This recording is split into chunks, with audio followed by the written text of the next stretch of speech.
Ladies and gentlemen, welcome back to another edition, Tuesday edition of the Ciderhaus. Ciderhaus Rules is a 1985 novel by American writer John Irving. Is about a book of people that give each other abortions. Nailed it. And that is How did you memorize I don't that know. so You fast? can hear him already. There he is, John Ward. I'm getting better every week. Yeah, it's so fast. I'm doing shows again. I put out a video. How would that video go? It went pretty well. I think people were like, holy shit, I forgot about this idiot. Yeah, so I am finally clear to start making some content. It's not going to be every day because we have some other people doing stuff in here earlier in the day. But most days, I should be getting some of that old long-form content back to you, world champions. And this one's only about 4 minutes. They'll get longer and longer. There's a shit ton to talk about. So that's that. Reminder, Ciderhaus has its own channel now. Ciderhaus Show on YouTube and Twitter, and we need 500 subs on there before we can do fun chat things and move the show fully over there. So please, if you enjoy, go check out the Ciderhaus channel. That is correct. If you get us to 1,000 subscribers tonight, I will walk a bucket of water to California myself. God, we don't have any shame helmet shit to drink, do we? Well, now that we told them we don't, we can't even fake it. Well, Shit. yeah, I got to go make a big Of run. course, though, last but not least. Jack Kettner, how we doing? What's up, Jack? What is up, guys? I released a video just the other day on my channel, KinoFlex. I reviewed a couple movies. I'm happy with it, but apparently YouTube isn't happy with it because it's banned in several territories. I might have to turn it or re-upload it. Third video, and you got a banned one already, huh? Where's it banned? In Guam? It's banned pretty much everywhere that isn't the United States. For content or like for copyright? Copyright. Oh. Yeah, I got trim some parts of it. Yep. That's fixable, though. That is Fixable. a real thing. We've learned that lesson on every single Ciderhaus we've ever done. I don't know whose fault that was. Whose fault is that? What's going on, chat? Yeah, how we doing, chat? Plague fleas. Oh, knows I'm committing hate crimes. Salute from Rock the Casbah. What's going on, David Oler King? There's KinoFlex in the house. What's going on? I've got mail from Serb. I'll check that out. Oh, there's Mockler. What's going on? I did respond to your message, but I never saw a response back. I thought your trip in Philly was good. Susan, what's going on? Robert Whaley, good to see you. And Marie LaRue, good to see you as well. Bring up the program here. It's what we talking about? The Fountainhead, John. What does the Fountainhead even mean? And why is it one word? Why were you? Well, you were in here and you were talking about, you wanted to talk about American architecture and brutalism and how much that sucks and how this is all commie shit. And I was like, wow, that's incredible in your early 20s that you want to talk about that sort of thing. Have you ever read The Fountainhead? And you looked at me with a blank stare. A blank. And I already forgot what it was. It's the first novel by Ayn Rand. Most people know Atlas Shrugged as her main novel. But The Fountainhead is about an architect named Howard Rourke, I believe. Yeah, Howard Rourke, who just kind of does his own thing. He's kind of the embodiment of Emerson's essay, Self-Reliance. And that makes all the other shittier architects not really like him. He's really good. He's like the Michael Jordan of architects. And the book is sort of about how that's actually the best kind of architect, and I'd rather have one of those guys than a bunch of shitty ones. So you could write that about the intellectual world, like the collegiate, I don't know, like professors is one good professor, and then 10 people are just getting tenure and doing jack. Yeah, I don't know. It's sort fucking of dogs. germane to what's going on right now in the United dogs. States. I mean, isn't that the question, why they call that great man theory or whatever? But Trump is maybe one of those people, is like, I guess, kind of what we're getting at. For sure. And then we're going to follow it up with the game of Billionaire Factions, right? We got Factions coming back. How about it? Bringing it back. Fan favorite. Talk a little bit about Colombia and how Trump absolutely cucked them. And then the tech stock crash. I'm going to talk about how I think it was $200 billion in one day that NVIDIA lost in cap space because a Chinese company, DeepSeek released its own version of Chinese ChatGPT. company. Interesting stuff. I guess we could first start by checking in with Selena Gomez. Star of our favorite movie that came out in 2024, Amelia Perez. And Wizards of Waverly Place throwback. Yeah. I just wanted to say that I'm so sorry. All my people are getting attacked. The children. I didn't actually watch this. I don't understand. I didn't either. I waited on I'm purpose. so sorry. I wish I could do something, but I can't. I don't know What is this? to do. I'll try everything, I Gomez. And that's why she never made it as an actress. I know her name is Selena and Gomez, but why does she sound so Canadian when she says sorry? You notice that? Sorry. Yeah. So Sorry. I always laugh when Yeah, so- I watch that shit. Like the preceding 30 seconds before they press record was all like Yeah. red I'm gonna leather, do this. yellow leather, I'm gonna red leather, yellow leather. Sad puppy, sad puppy, sad puppy. Dead puppies, Yeah. dead children, dead puppies. That's fine. Go ahead, Jack. You actually had a real thought, and we just both jumped in on top of you. Yeah. So she deleted that. She posted on Instagram and she deleted it shortly afterwards. And then she followed up by saying, "Sorry, I guess I'm not allowed to show empathy anymore. If it's fake," and I just said, "Okay, well, if it's fake empathy, yeah, you're just virtue signaling." So apology accepted. Thank you for that change in behavior. Don't do that again. We appreciate that, Selena. I have this one too. How many criminal aliens from Colombia? Selena. How many criminal aliens from Colombia is Selena Gomez willing to host in her walled LA mansion? And then you can see that's pretty sweet. Not a lot of room there. Right, no, not. There's at least 4 Game room, rape room, sex room, game Dungeon. room, solar They can- they panels. Sex lagoon. They can put up tents. there They can two- put up tents around. That is true. It could turn that it into like 3 Logan chimneys? Airport. Is that 3 chimneys or 2? Is that a hidden 3 third chimneys chimney in the middle? What are the odds that they're gas powered though? No, there's 4th. I think there's a 4th one. I behind don't the one know. on Is the this right. house in Auschwitz? Then 0. I just something about Selena Gomez. She's not giving me the vibes of building a real fire. I don't think she's like actually chopping wood and getting kindling together and building a fire. Call me wrong, maybe. It's I'm wrong. incredible to see you guys at your age just see through this bullshit so quickly. I mean, it seems so obvious probably to us and anybody watching this show. So it maybe doesn't feel like you should be complimented for that. But 10 years ago, this kind of shit worked all the time. Yeah, but like I don't know we're a good sample group because we're dedicated. We've basically dedicated You our think the lives. quote unquote normies of your age group out there are like on Selena Gomez's side? That's what I'm trying to get to. I think a lot of them are. Yeah, So Serb says wood burning fireplaces are illegal in California since that's what 2007. I thought. That's why I really said it, but I wasn't actually sure. What can you burn in those fireplaces, Serb? Trash?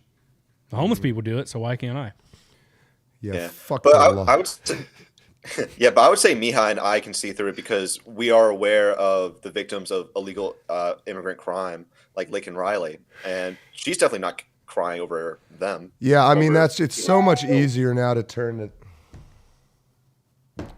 Wasn't me. It's so much easier now to not like be affected by that, or like the ones I like is when a migrant boat to Europe or somewhere capsizes and they all drown. You like that? I fucking laugh my ass off.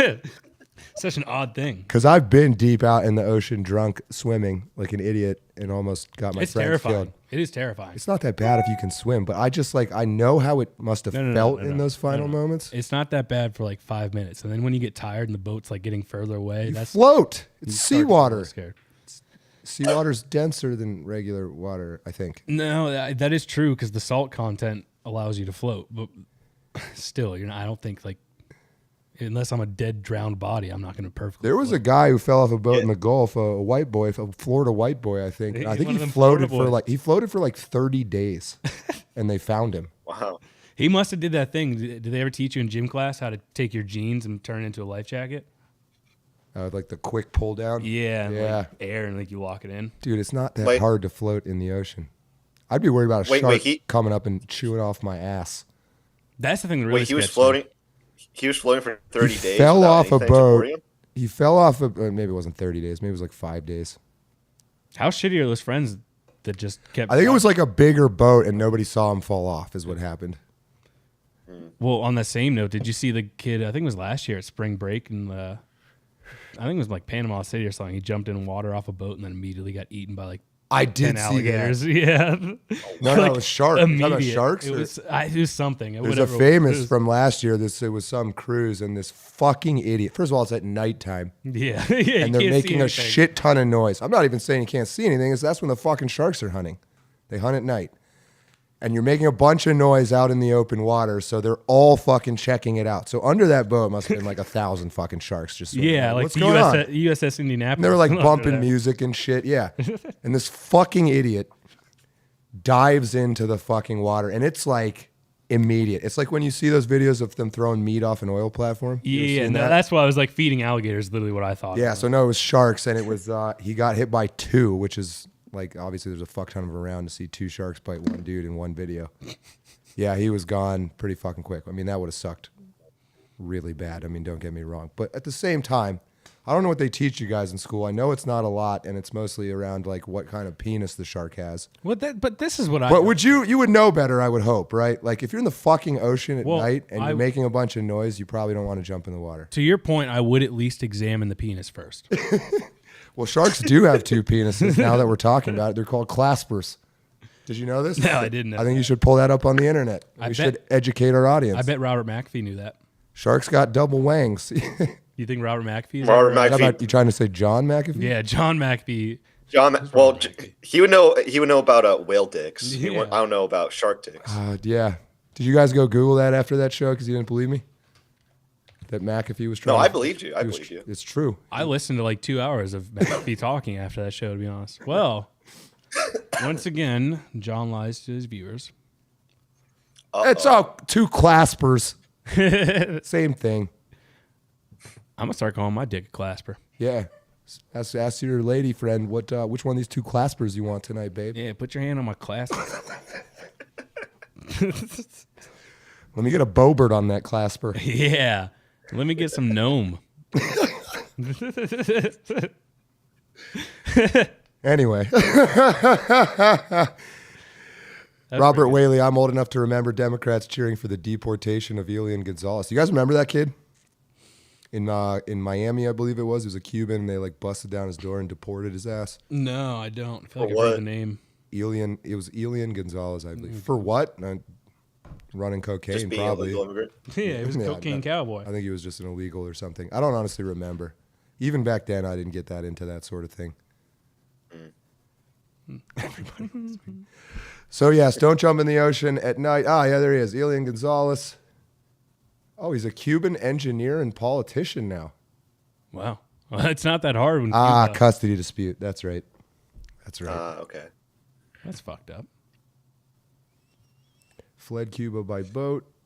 They chose not to jump in the water at night, so they made Wait. Just did this part make you laugh a little bit? Shit, yeah, it does. Oh, his mother drowned. Well, then how was there a custody battle? I don't think floating on an inner tube.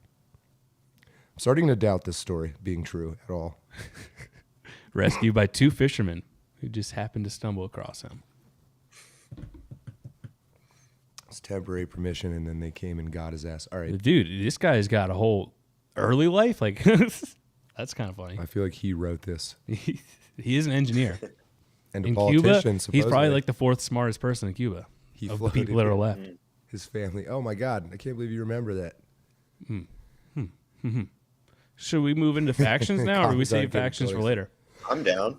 Oh, it's your show, homie. It is my show. It is my show. It's Plain Camera 4. No, I know. I'm just really don't want to go into the architecture talk first, or do I want to go into factions first? Pull up the programming, and I kind of forget what our other options even were. Billionaire Factions, Colombia. We did play do we talk about Colombia? No, we have not. That was a Yeah, video you I guys just wanna talk put out, but yes, I'm sure you're aware. 2 C-117 planes, military planes, full of 80 illegal Colombian immigrants each, were sent back to Colombia, and they refused the planes on the grounds that a military plane, this is what the Colombian president said, that a military plane was undignified. And then he sent his own presidential plane and agreed to literally everything fucking Trump said. Yeah, well, look at what he threatened them with, Mihai. Click on the Truth Social. Donald Trump, I was just informed that 2 repatriation flights from the United States with a large number of illegal criminals. Time out. I just want to pause real quick. How cool is it that we just like took away the term deportation or whatever? We're just going to repatriotize them. That's the word that came out. I think that's hilarious. That's awesome. And just put a whole new spin on it. We're not deporting, we're repatriating. Yeah. This order was given by Colombia's socialist president, Gustavo Petro, who is already very unpopular amongst, I love how the way fucking Trump writes shit. Petro's denial of these flights has jeopardized the national security and public safety of the United States, so I've directed my administration to immediately take the following urgent and decisive retaliatory measures. Emergency 25% tariffs on all goods coming to the United States. In 1 week, the 25% will be raised to 50. A travel ban and immediate visa revocations on the Colombian government officials and all allies and supporters. Savage. Visa sanctions on all party members, family members, and supporters of the Colombian government. God damn. Enhanced custom and border protection inspections of all Colombian nationals and cargo on national security grounds. IEEPA, Treasury, banking, and financial sanctions to be fully imposed. These measures are just the beginning. We will not allow the Colombian government to violate its legal obligations with regard to the acceptance and return of the criminals they forced into the United States. Emphasis on criminals. I love it. And an hour later, he caved. The Colombian president Was caved. it even that long? Just absolute badass. Oh, I forgot how cool this was back in 2016. Trump doing all this shit, just fucking smacking people. Yeah, I forgot how cool it was to just have an actual leader. Right. Like, oh my God, an American first president. What do you know? Yeah. Read all these stories. They're like, Macron said so-and-so about France won't take this shit anymore. It's like, well, at least he fucking said it. Yeah, and did you hear the story where Trump was like, Macron, he got so used to having to only speak to Biden once a year. Like, I kept trying to put a meeting on with him, and he'd be on the phone with my people trying to schedule it. And finally, I said, "Is he on the phone right now?" And they said, "Yeah, he is." I said, "Put me on." And he said, "Macron, how we doing?" And he just forced him into a meeting. He's like, "Nope, we're talking now. I have you." And Macron just didn't know what to do. He couldn't Did you do see it. the old from his first term, the first handshake with Macron? Oh yeah, And he just fucking bodies him. Hold him in, yeah. that's the iconic Trump handshake. That was when it became like Well, known to the speaking world. of, on topic of Macron, who is allegedly married to a tranny. Supposedly the Colombian president was spotted dating or walking, the married to Yeah, I a saw not that. tranny Colombian president was seen with a famous, apparently there's famous trannies in Colombia. I guess we have some too, don't we? I don't know their names, but like the Bud Light guy. Do you know who Mbappe is? The soccer player? The most popular soccer player in the world right now? Yeah, he's French, right? Yeah, he dated a tranny. No. Yeah. Yeah. Fuck is wrong with this? Yeah, dude. Fucking fraud. Did he really like? No, I'm I not. would say- I'm not even kidding. Hold on. I would believe that if about a Brazilian player. That is funny. I have this pulled up first, which is I don't know what the fuck the source is, but it's talking about the Colombian president's controversial lifestyle. Colombian President Gustavo Petro's controversial love life is under scrutiny, involving allegations of an affair with trans woman Linda Yepes. This actually isn't the first time we've used this. The Times of India. We've been on here before. They I got forget some. I Who forget wrote what- it? Is there an author? A Times of India lifestyle desk. It's one of I think 25 they're- I people think forced to at the write behind a bottom. desk, probably. The writing credit's probably at the bottom. Go up. No, it isn't. There was a picture of him at the top, wasn't there? Yeah. Or is that his actual wife? Man, his actual wife looks a lot like the tranny. That's confusing, right? That's him, though? Yeah. Of course, Donald Trump bodied that guy. Look at him. He's shorter than his wife. Well, his wife is a The grown alleged man. illicit affair. Petro is currently married to philanthropist Veronica Alcocer, who's his third wife. What sparked the current controversy is the footage where the Colombian president was captured walking hand in hand with transsexual newscaster Linda Yepes during a visit to Panama. Another photo, which is being circulated, depicted Petro snapping Yepes in a strapless What does that mean? snapping. Like they took a picture, or like she was whipping him? Snapping her in a strapless. He was strapping her. I don't know. I don't know what that means. I think they know what they're. I know it's caused massive God uproar damn it, amongst you traditionally Indians. conservative Colombians who were enraged by his alleged affair. However, it wasn't confirmed or denied by Petro that he was the one in both the photo and the video. So it was him. That is hilarious. I think by snapping they mean like snapped a picture, snapped a photo. Well, they took a picture of him taking a picture of the tranny is what they're getting at? Yeah, that was like That, I might, was that confusing. might be language barrier or something. That's what I'm saying. I think the Indians just messed up. How could they do such a... Are we going to have to bring in an American writer to rewrite all this Indian writing? Because they make more money scamming. That's a code joke. Is that an H-1B joke? Yeah, so it's a racist joke. That's all I know. Well, I mean, yeah, well, Red Baron. Yeah, I know snapping means photographing. It's just a weirdly worded sentence. Like they snapped a photo of him snapping. Yeah, I don't get it. Yeah. Not Yeah, well, the crux of what we're talking about, though. Go ahead, Jack. Yeah, I have no idea what the Colombian president's problem is, though. Doesn't he know that immigration makes them stronger? Yes, diversity yeah. is his strength. apparently nobody else is going to be able to pick our crops here. Who's They're going to pick be the picking cotton? I mean, over avocados. there. I guess it will have to be us. Again, awesome to see at your age already tired of that shit. I mean, it feels like the culture is genuinely shifting a little bit, and I'm okay with that. Trey Durant's dropping some Tagalog on us or something. I don't know what that says. Like the, Yeah, people- Oh, jeez, whoa. Yeah, people just generally seem to think that all Latinos or the majority of Latinos in the What's United up, States Dodger are on X? illegal. That's just not true. We're getting suspended, Dodger says, which is probably true. I'm glad to see the X chat is working, though. Reminder, you can watch this on this channel, John Ward, obviously, the Ciderhaus channel. We're also live on X right now. You should be able to chat from all three. This is from Pulse Sports Nigeria, so I don't know. Pulse Sports Nigeria. Yeah, I've never seen a title so like Mbappe. in your face. confesses. I've never seen such a headline that he's actually admitted he doesn't like women before until I've gone to Nigerian Pulse, but that's the girlfriend that I'm talking about, though. This is a future Hollywood biopic you're witnessing right here. It's not even like, what It's a trans supermodel is what it is. fuck is, what? Yeah. Yeah. He could have, I don't know. That goes on to our conversation almost that we've had before. I don't know. Like, I don't understand the ability to lie to oneself. Strong, like he's gay then. No, that's what I'm trying to say. Like, he's done it. Like, he could have any girl in the world, so what's next? He got so tired of plowing hose that he's like, I want a dick. I just don't know that sexuality works that way. Is that how you do? You so tired of plowing sluts? You're like, I'm just. If I could ever get to that point. I think Andrew Tate even argued that once. There's like a video of him saying, "Yeah, I fucked I fucked a trans woman, and that's straight. So what?" Well, if Andrew Tate says it's straight, then I believe it's straight. Top G. He's definitely not the bottom G. You ever seen that guy? You ever seen Bottom G? That's a person. Who's bottom? Oh, hold on. Oh boy.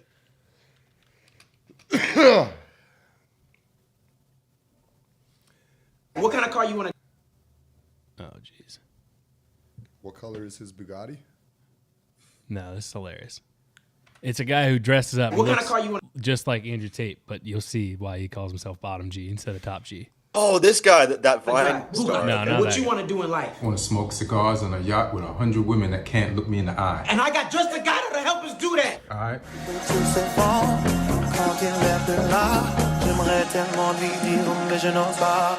Lui qui me fait tourner dans la vida, tourner dans la vida, tourner dans la vida, me fait tourner.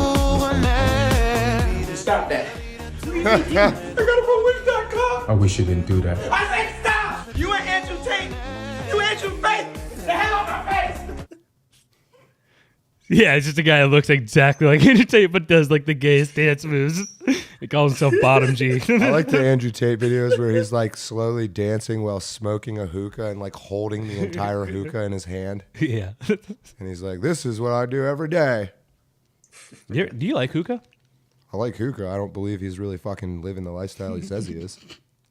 I've never in my life found myself wandering ambulatory in some place and being like, I wish I was carrying a hookah right Carrying now. a hookah around with the burning Sure coals. could use a full. Yeah, he's literally like bouncing the fucking coal. And he's just like, Top G. What's his fucking like website or whatever? Like world fucking, the real Oh, world. Hustler University? I don't know. Yeah, that's it. You want to make $1 billion in crypto and not have a chin? Join the real world. His lack of chin is a little tough for me. He could like stick a little fucking piece of rubber under there or something. It probably helped him in fighting. Fucking never got caught. Yeah. Doesn't that make sense though? You can't have a weak chin if you don't have any chin at all. We did have this too, going off the Colombia thing a little bit. Trump ending birthright citizenship. I don't know what you guys think. That's about been this. challenged already, I believe, right?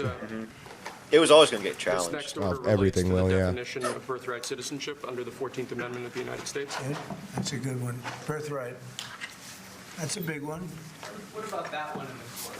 That one is likely to be challenged. Could be. We think we have good grounds, but you could be right. I mean, you'll find out. It's ridiculous.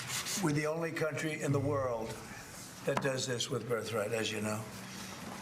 And it's just absolutely ridiculous. But, you know, we'll see. We think We have very good grounds. Sir, People have wanted to do this for decades. Sir, this is a proclamation declaring a national emergency. Yeah, so people are generally up in arms. Well, at least Dems are up in arms about, because they're saying, "Oh, well, how can you decide who isn't an American when?" And they're citing the 14th Amendment, saying that they're protected by it. But a lot of legal scholars in the legal scholar community, there's debate on it, because you have those arguing that it's only meant for freed slaves during the time. It's not meant for foreign nationals. There's even notes in the minutes from that when they literally wrote that amendment. They fucking like took notes as they were discussing, and there was a comment that like, "I'm glad we finally settled this. That it is beyond any doubt and clear that this does not include foreigners." Yeah, no, the guy that even wrote the amendment had like a case law study. If they made a mistake, the Second Amendment is the same way. I mean, if we've learned one lesson, then you just gotta really beat the language like it's a fucking dead horse. Like you can own tanks, you can own any weapon that's ever gonna be invented, equal to the military. That's apparently a necessary addendum. I will say same with this. One thing that would be hilarious, admittedly, if after going to bat for Trump so hard and working for the campaign, doing everything I did, to then all of a sudden I'm not a citizen anymore, would be kind of funny. If I got my citizenship taken away because my dad's not from here, that'd be kind of funny. Yeah, but your mother is. Yeah, no, she is. So it wouldn't affect me. But still, how funny would that be? If it was like, oh fuck, it's a poor. God damn it, no. I gotta leave? What do you mean I gotta leave? I've been here my whole life. We should go to Hungary. That'd be the biggest troll of all time. Yeah. I still think we should go to Hungary anyway and be like the biggest Hungarian pop stars that have ever lived. Ooh, that'd be tough. They got some big pop stars. They got some big. Yeah, but it's not really big rock bands, dude. How's the country though? I don't think that's a thing. Go ahead, Jack. Yeah, but the biggest offenders of birthright citizenship are those like tourism birth or like birth tourists or whatever. Like I think there's a link about it. Maternity tourism, and it's essentially, besides illegal immigrants from Central America getting people pregnant here and having their kids become citizens, and thus them becoming naturalized citizens, just like just cheating their way through the system. You also have like wealthy people from China. Yeah. The whole business behind it. Yeah. Yeah. Like paying facilities to get deliver babies in have their babies delivered in the United States so that they can become citizens. It's a really messed up process. Yeah. Just quickly, because the chat's commenting on it, is anybody's phone turned on and dinging a fuck ton? Because mine is not. It's not mine. Could it be his though? There are people working outside the set. It could be that. I'm not going to worry about it too much. It's pretty infrequent, but no, it's almost mimetic. And if we just don't acknowledge it, if we would have never acknowledged it, never said anything. That'd be a little black of us though. To let not a fire alarm. Ding. Yeah, but do you think that there should be special exceptions to the birthright rule? Because you do have some people saying, "Oh, well, people born to legal immigrants here don't." No, I think the minutes that were written when this amendment was passed is pretty much all the guidance you need, and I think it's how it was intended, and is the perfect way to do it. It was not ever intended for foreigners to be able to like cross the border, have a baby, and oops, I found a loophole. They literally like wrote that is not a fucking loophole. Obviously, you can't fucking do that. But they just assumed everyone would be smart enough to understand, and we've learned they're not. So yeah. So do you side with what the horseshit. Republican? Do you agree with what the Republicans are saying and what they're suggesting? Yeah, the way it is now removes all. One parent be a citizen. Yeah, it removes all value. Like being a citizen should have advantages and benefits, and so if you just throw it out for free, it deprives citizenship of all value. And so it's like there is no value to being a United States citizen currently, up until Trump took office, I guess. But the first thing I would honestly say is, how do other countries do it? And I would imagine it's pretty much like that. It's meant for, if your parents are on vacation and you're like, whatever, like you're still an American, number one. Mm-hmm. And then, I would say I think one parent is probably. I'm confused though by the language of this. Where it's saying that it doesn't apply to non-citizens. All persons born and naturalized in the United States are subject to jurisdiction of any citizen. State shall make or enforce any law which shall abridge privileges or immunities. I should have just read that in the microphone. To any person of like, liberty, proud. So it's not in the actual amendment. It's in the minute. It's in the notes. Interesting. I'm gonna try and find that. You would probably Google like 14th Amendment minutes or something like that. There's going to be a tweet that kind of has this distilled down already, so you don't have to dig through it. So that'd probably be. Or maybe Google 14th Amendment author says immigration debate. I would settled. honestly look at on X. Mm-hmm. Just go on X and search 14th Amendment minutes. That come up with anything? The AI answer actually. Don't ask the AI. Just do. It was on your side, surprisingly. Oh, really? Yeah.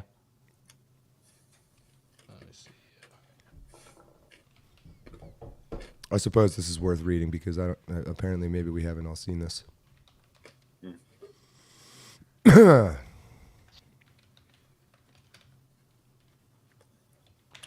this is eventually going to come to the Supreme Court. It was always going to go to the Supreme Court. We just need a case to get. There you go. Okay, so this is in the notes. Scroll back up a little bit. All right, so the First Amendment is to Section 1, which we just saw, declaring that all persons born in the United States and subject to the jurisdiction thereof are citizens of the United States and of the states wherein they reside. I do not propose to say anything on that subject except that the question of citizenship has been so fully discussed in this body as to not need any further elucidation.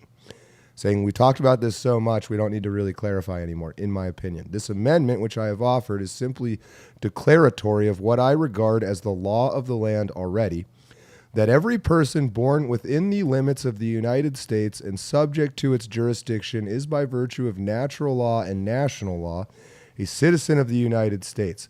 This will not, of course, include persons born in the United States who are foreigners, aliens who belong to the families of ambassadors or foreign ministers accredited to the government of the United States, but will include every other class of persons. And that's actually a great example. If some ambassador is here and they have a baby, shouldn't be an American citizen.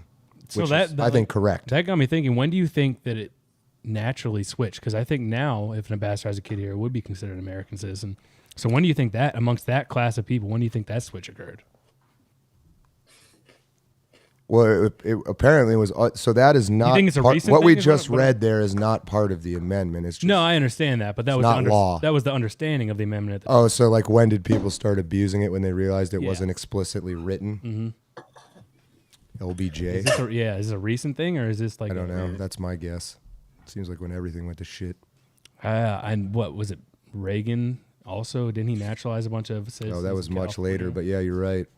You're right. Interesting. Yeah, well, do you want to look at the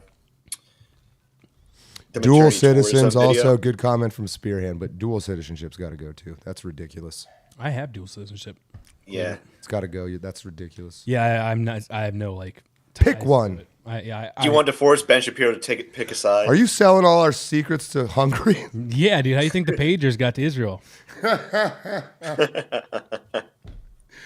A bunch of podcast studios going to start popping up in Hungary, designed exactly like this. Exactly like this, identical. Same window, same stain around it, everything.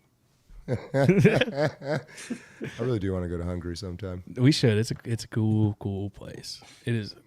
Every single dude walking around the street there, like you're terrified of them because they're all just like massive, jacked, like shaved heads, wearing like the gayest clothes ever. That you want to laugh at, but you're like, why do they do that? If I laugh at him, he's gonna kick my ass. It's like Europe likes gay clothes, man. They do. It's all skin tight, everything. And I go over there with my baggy blue jeans and my cowboy boots. And I think I might have said this before, but I was walking around Budapest one time, and I had cowboy boots and jeans on. And everyone was like, "Texas, hey, Texas, cowboy, Dallas, cowboy, Texas." And it's like, yeah, that's me, baby. Dallas. Yeah.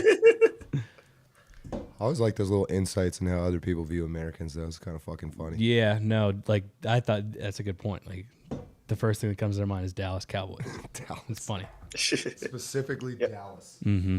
Jack, what video did you want? So I'm going to switch into the architecture. If you want to bring up the maternity tourism video to give people an understanding of what we're talking about. Otherwise, you could bring up the other immigration win Trump had. I got the maternity tourism right here. Jack, I see not only did you not take down your Christmas tree, but it looks like you're growing a smaller one there back behind you now. It's no longer a Christmas tree. I took off the ornaments. We've been through this. Is there another small tree to your back right there? Other right?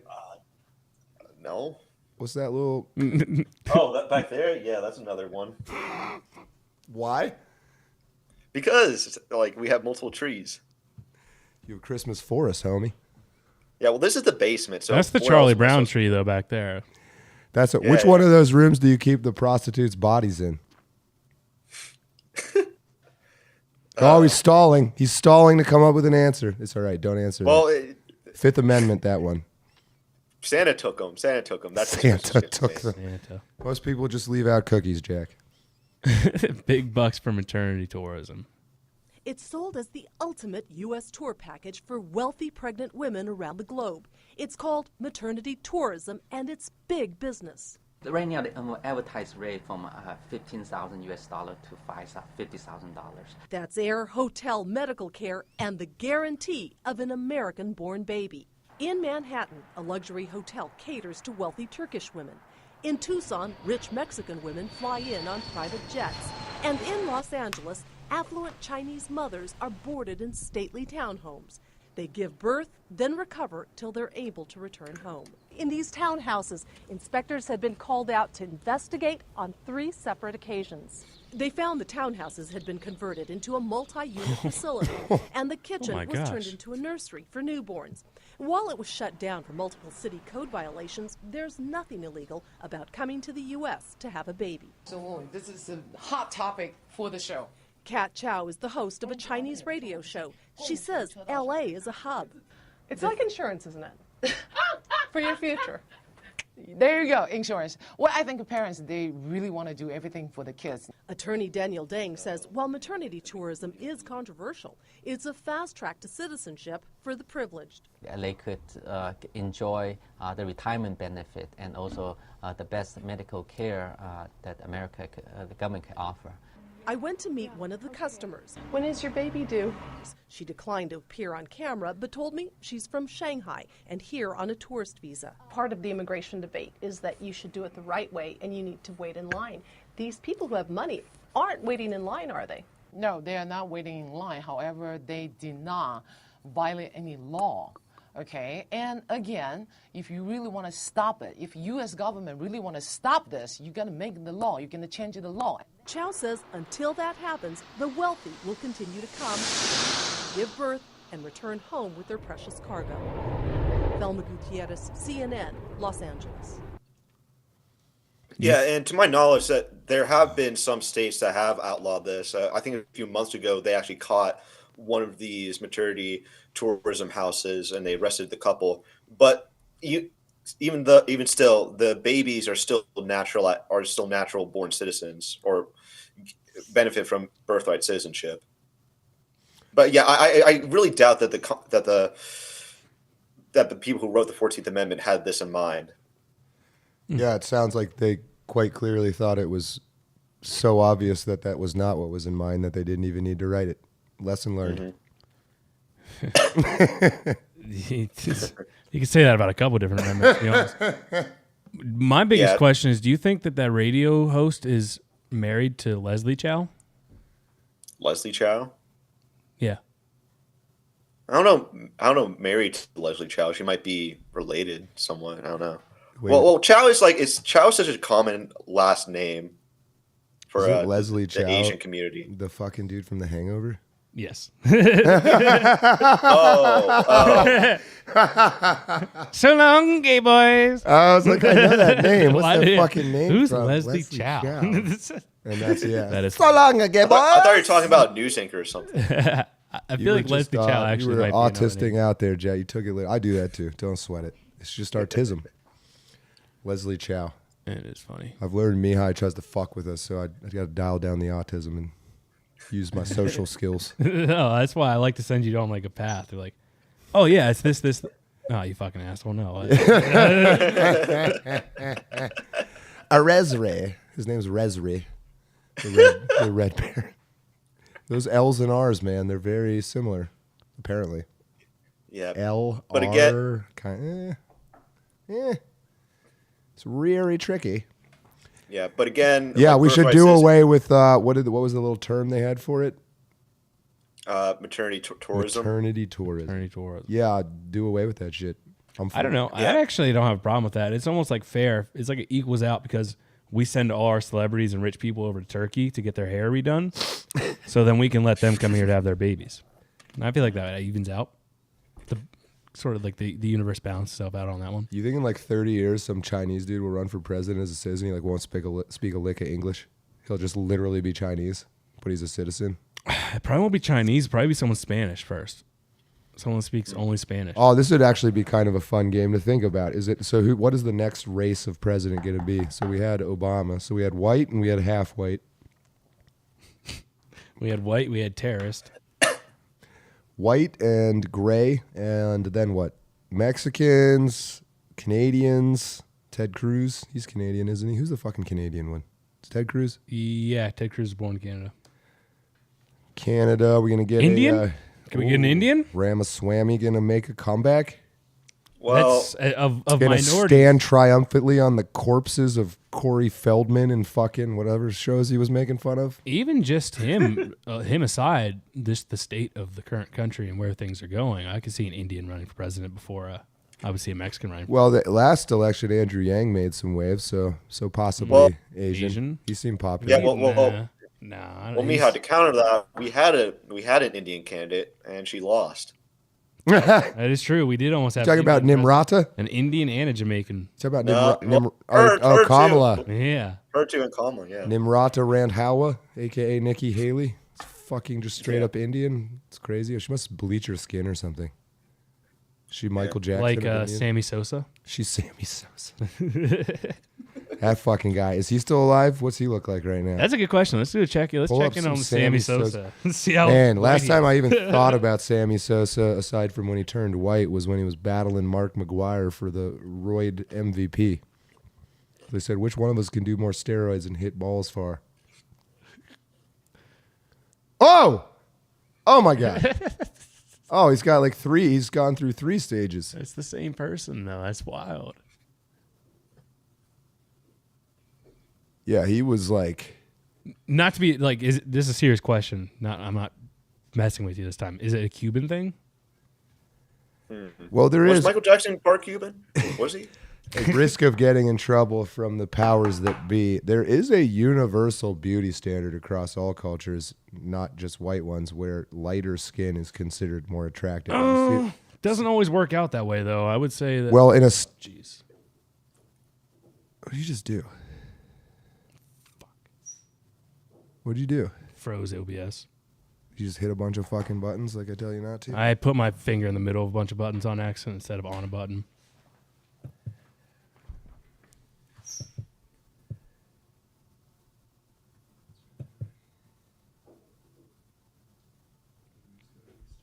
What's the weather like in Indiana, Jack? Again, I think it's up to the Supreme Court on whether or not they want to, on whether or not birthright citizenship gets clarified to be citizens first or for citizens and not illegal immigrants. But when we get the show up and running again, there was a clear-cut there was a clear-cut immigration victory that is just clearly for Trump and won't be reversed until a Dem gets into power after his term, which is remains to be seen if they'll even bother doing that. Yeah, no, I hear you. We are back live. That's my fault. I will try to be more accurate in my button pressing from now on. Overloaded the switcher. Yeah. Slapped a hand down there. Yeah, hopefully you guys just saw a sore interruption and all 3 of these streams are still going. That's at least what it looks like on my end. So sorry for that little blip.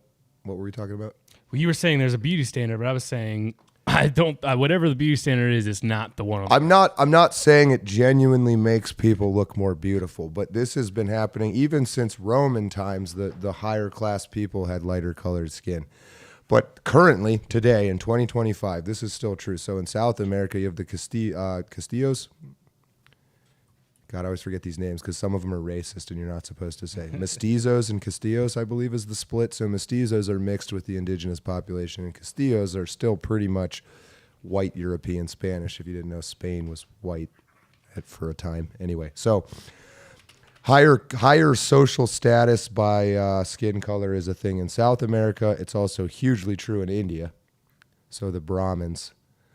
Yes, Mestizo is mixed, and then Castillo. Check that one out, or does it? Yeah. Is there a correlation between untouchables being darker than the average Indian? Yes, I believe they are. I believe they are darker. It's not like, okay, there's variation and shit like that, but in a general sense, lighter skin. And this is true in America with black people, especially women. Maybe it's considered like, look at Beyonce bleaching herself and shit like that. Oh no, that's true. Like in inner cities, like African Americans tend to, or like inner cities. Well, you always hear black Americans talk about beautiful lights. She's light-skinned. But they bully like really black Americans, like Nigerians. Mm-hmm. Dalit. So what are you saying? Or is it that is ingrained in our? I'm not saying it's like good or bad or universally, literally the tone of your skin denotes your status, but there is a very strong pattern that lighter colored skin. So if you're an all Asian, if you're in Japan, lighter skin is considered more attractive. If you're in South America, lighter skin is considered more attractive. But is that even true amongst white people today? Don't white people? White people is kind of the one weird one, and it's I think so. Being tan kind of got in vogue in like the 80s, 90s. Mm-hmm. But historically in Rome, you can see this in their mosaics and stuff. Most of the men were darker than the women because they worked outside. Even high status men were generals and things like that. But the generals tended to be a lot lighter skinned in color than somebody who worked outside on a farm field all day. And so in some way, like, did it originate? It really did denote your status, like in Roman times anyway. Like the more time you had to spend outside working, the less rich you tended to be. It was the same thing with being fat back then too, because then you're like, if this guy's fat, like, holy shit, fat people were wealthy. He can actually eat. Oh my gosh. You had to be pretty wealthy to be fat. But fat people back then were not. We would not consider them fat today, like compared to morbidly obese. I don't know. There's still a few fatties once in a while, I think, but. So anyway, I didn't make that up. You can go look it up if you think it's racist. Then don't hate the player, hate the game. It's every culture, and not just now in 2025 contemporary cultures, but historically, as far back as recorded history goes, almost there's mention of this, the beauty of the lighter complexion. You would make big money as a critical race scholar, John. Which is maybe where this weird resentment of white people has come from, because they've, now that all the cultures have found each other and they're like, oh, these bastards are cheating by just not having dark skin at all. But yeah, I would say, I don't know about you, but amongst white people, like pale people tend to look kind of unhealthy. But you don't have to go that far back to find a time when pale women were super hot. They all wanted the pale woman. Remember that shit? You read some old books? Her skin is like milk. Mm. Yeah, no, I know. Snow White. Yeah, Snow White. I understand that it makes sense back then. I'm just trying to correlate how it still makes sense or why it's carried today. Is it genetic? Like, is it just ingrained in our mind that light skin is good? If I had to guess some sort of biological underpinning, I believe lighter skin makes your face easier to read. Like you can see. You can kind of read someone's emotions easier from a distance if they have lighter skin. I don't know. Interesting. Well, they're less threatening, maybe. I don't know. There's the argument that this is like it denoted your status, and being high status is attractive, and so this is all just a status thing. But weirdly, in 2025, that's not the case. It's like there's some objective implicit part of the human brain that is universal across all cultures, where something about us, and there seems to be a bit more emphasis on women than men, finds lighter skinned, particularly women, to be more attractive. I don't know why. there's lots of exceptions. This is a generalization with large numbers, not a, so. No, I hear you. The chat seems to be eating this up, so I hate to move on. But speaking of cultural changes over time. Black Irish. I respect it. Donald Trump came out with presidential action, which I guess is not an executive order, but is more so just an outline of a plan going forward. Promoting beautiful federal civic architecture. If I were to ask you guys about what is the last beautiful building the United States built, what would you say? That the government built? I don't know. Not even just the government. Just what is the last beautiful building? Falling Water is kind of uniquely American. Frank Lloyd Wright. Have you ever seen Frank Lloyd Wright's Real House? No. It's just like a suburban. Hold up. I'll show you. I believe it. But keep listening things out. Go ahead. Oh gosh. Not built by the government, just in general.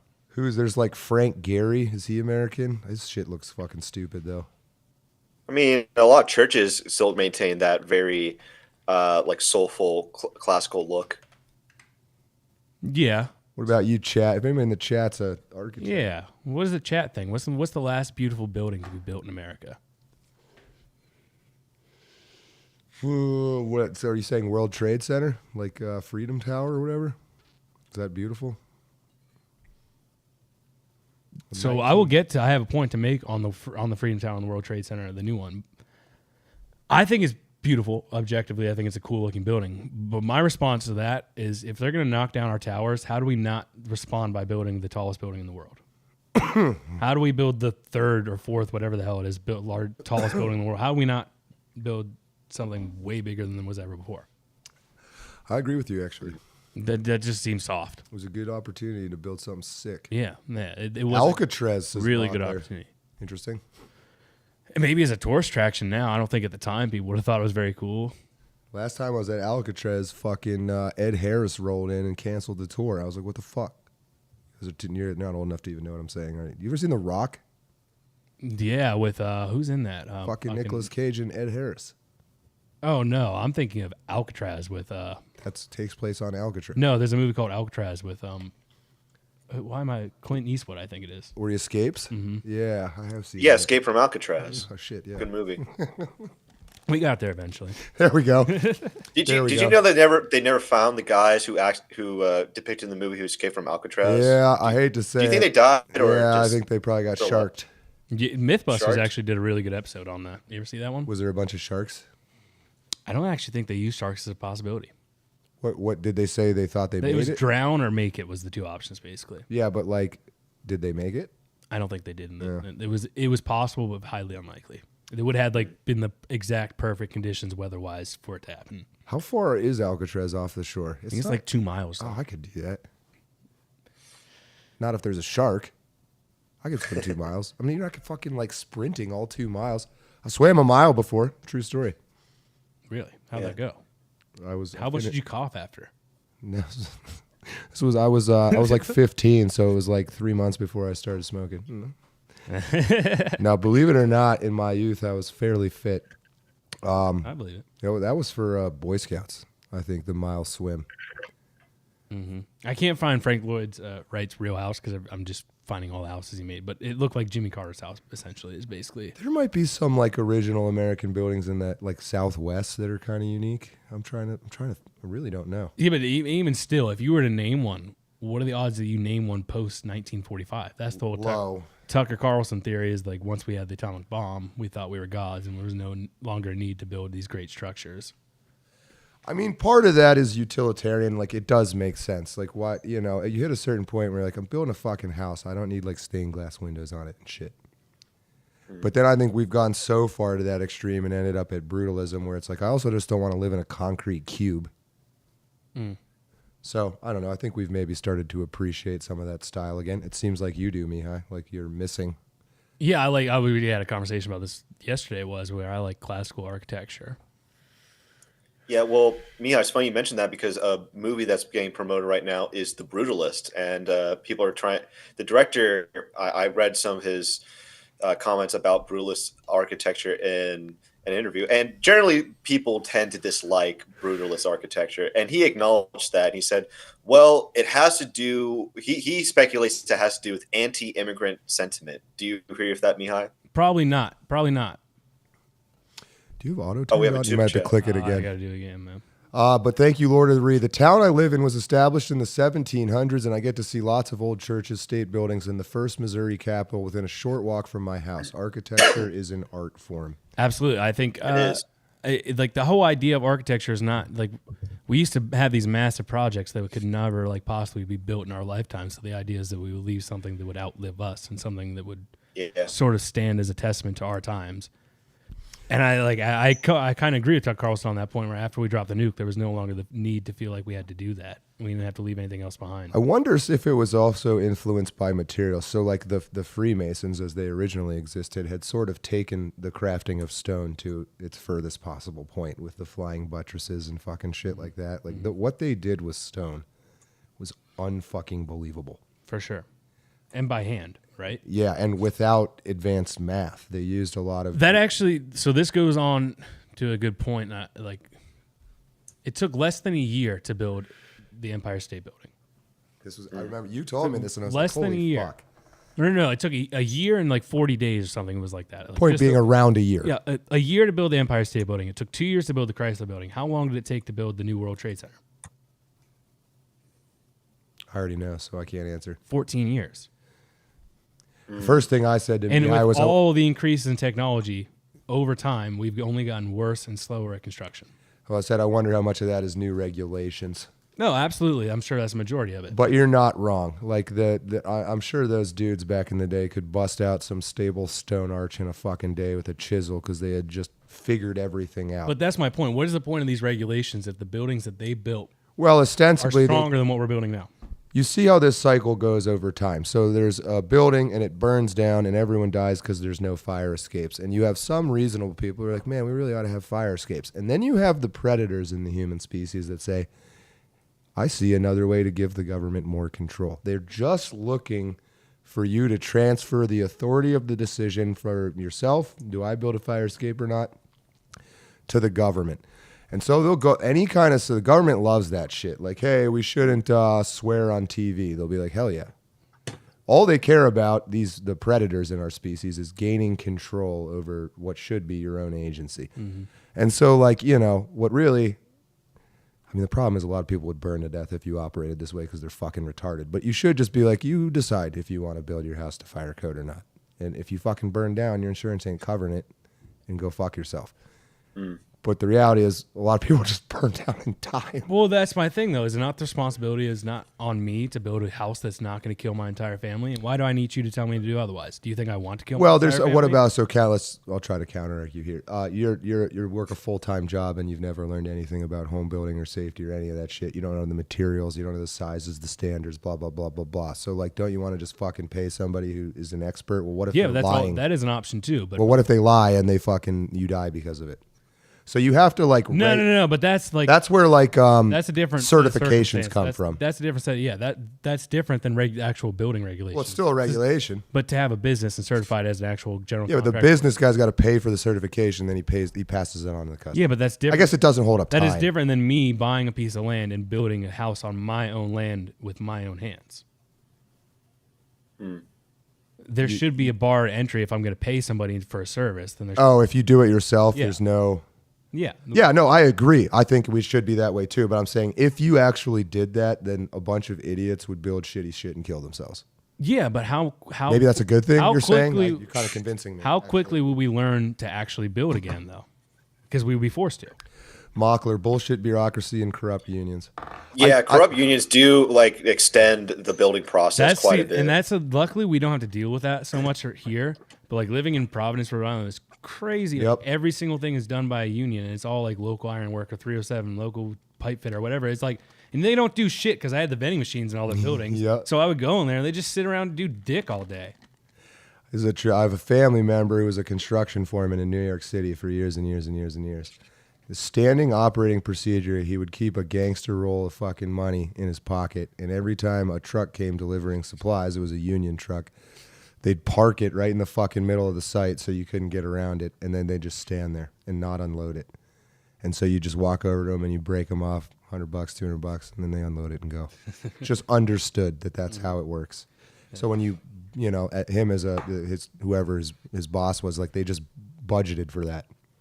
That is wild. We're gonna need X number of deliveries. That's gonna be $20,000. Since we haven't been able to name a beautiful building that we've built. Somebody said Walter. What did they say? Fucking Waldorf Astoria. Oh, actually, I would throw a couple Gaylord hotels in there too. There's some pretty cool things going on with the hotel scene. What's that famous hotel in Pennsylvania? Like the big ass one that rich people all used to go to? Down by Pittsburgh area, right? In there, I can't remember what it's called. It's Nemacolin. You talking about Nemacolin? Maybe. Yes, apparently. Yeah, I think Nemacolin that's actually where I was apparently conceived. My parents went there on their honeymoon. That's great, man. Yeah. Yeah, if you wanted to find a modern, beautiful building, you'd have to find somebody with a lot of money that just paid for some custom house, probably. Yeah, so let me ask you this then. Yeah. Let's just go through all of the different American architecture styles and tell me which one you think's your favorite. Just purely by look? Mm-hmm. Mm-hmm. So American colonial style, it goes, time-wise, so we'll figure this out pretty quickly. Rustic, I like it. This is like all of New England right here. So like anywhere towards the Cape, more specifically, where like the original Pilgrims landed, every house looks like this. Okay. I do fuck with it. It is pretty cool when you're up there. Is that so that is literally Salem, wooden siding? Is that what's going on? It is. So that's actual wood that's used on the siding, which isn't something we do very much today. Neoclassicism. Post-revolution. And so I'm White going to House. guess that this is somewhere probably more south of New England. It doesn't stand in hall. One of the other things, just quickly, like architecture is not in a bubble. Like the building is, as you can see right in front of you. Like the surroundings, the context. That's context kind of matters. This driveway is totally different than what would have been. So I like the neoclassical, like in the South. If you've ever been there, So I'm a big fan of that. I mean, there's some things that come with that, some history, right? So if I were to go buy a plantation home in the South, it probably wouldn't be that cool in a way, but another way it would be kind of cool. And I'm not saying it'd be cool because slaves used to live there. I'm saying it'd be cool because it is a cool house. But then I would also have to deal with the fact that, like, how many people died in this basement? I don't know. I'm big in old houses, but it's something I always have to keep in mind is, and I know you don't believe in any of this, but how many ghosts? How many ghosts are in this house right now? And are they cool ghosts? What happened in this house? When I get a house, the ghosts say, fuck. We're never going to get this John guy. Ward's in here. Never going to get this guy. I haunt them. Victorian era. I am a big fan of Victorian era. My grandma and I used to actually Bellefonte right there. Yeah, my grandma and I used to get in heated debates about Victorian architecture. How about that? Those Bellefonte buildings are all pretty old, aren't they? They are. Bellefonte was almost the capital of Pennsylvania. You know that? Of Pennsylvania? No? Yeah, simply because it's just in the Central. like the actual center of Pennsylvania. Yeah. Victoria, it's not bad.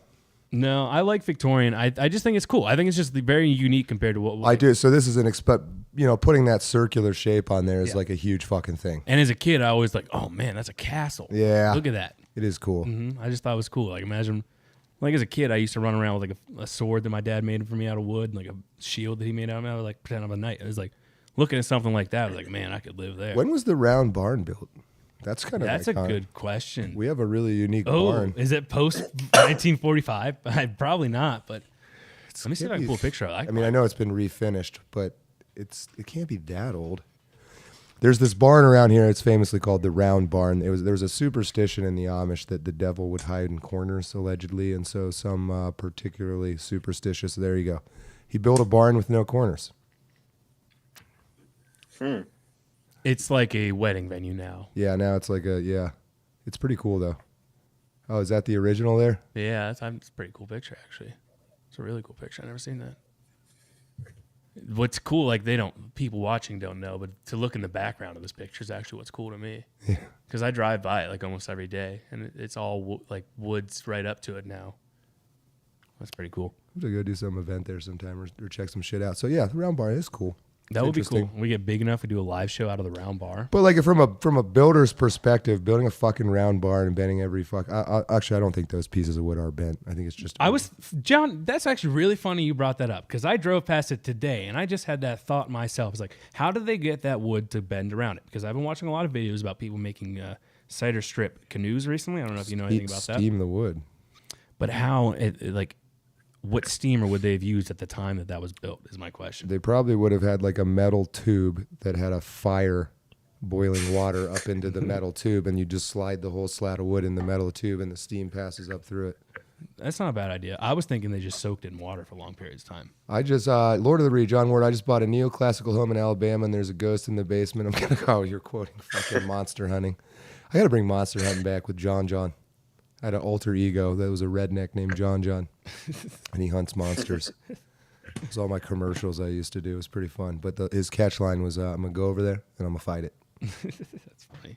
Here we are. So moving on from Victoria area, the Gilded Age. Now, Gilded this is Art like, as far as like Deco. federal buildings go and like DC, that's what I think of. This is, I mean, it's undeniably beautiful. I think all the little details and every little column and It's carving. kind of cool, man. Elon seems to be an Art Deco fan. Trump is too. Yeah, for sure. I think that I think that is Trump right there, right? So this is what when he says that he wants to promote beautiful federal civic architecture, I think that what he's really talking about is something like this, right? Mm-hmm. Yes. Yeah, definitely. That's the most stereotypical, like, beautiful government building you could think of. Built by Cornelius Vanderbilt, Anderson Cooper's great grandfather, whatever. Yeah. Yeah. And then Frank Lloyd. Frank Lloyd Wright really was a powerhouse. He was big, or is considered so. Do you find that beautiful though? I don't like it. I think it was new at the time. For sure.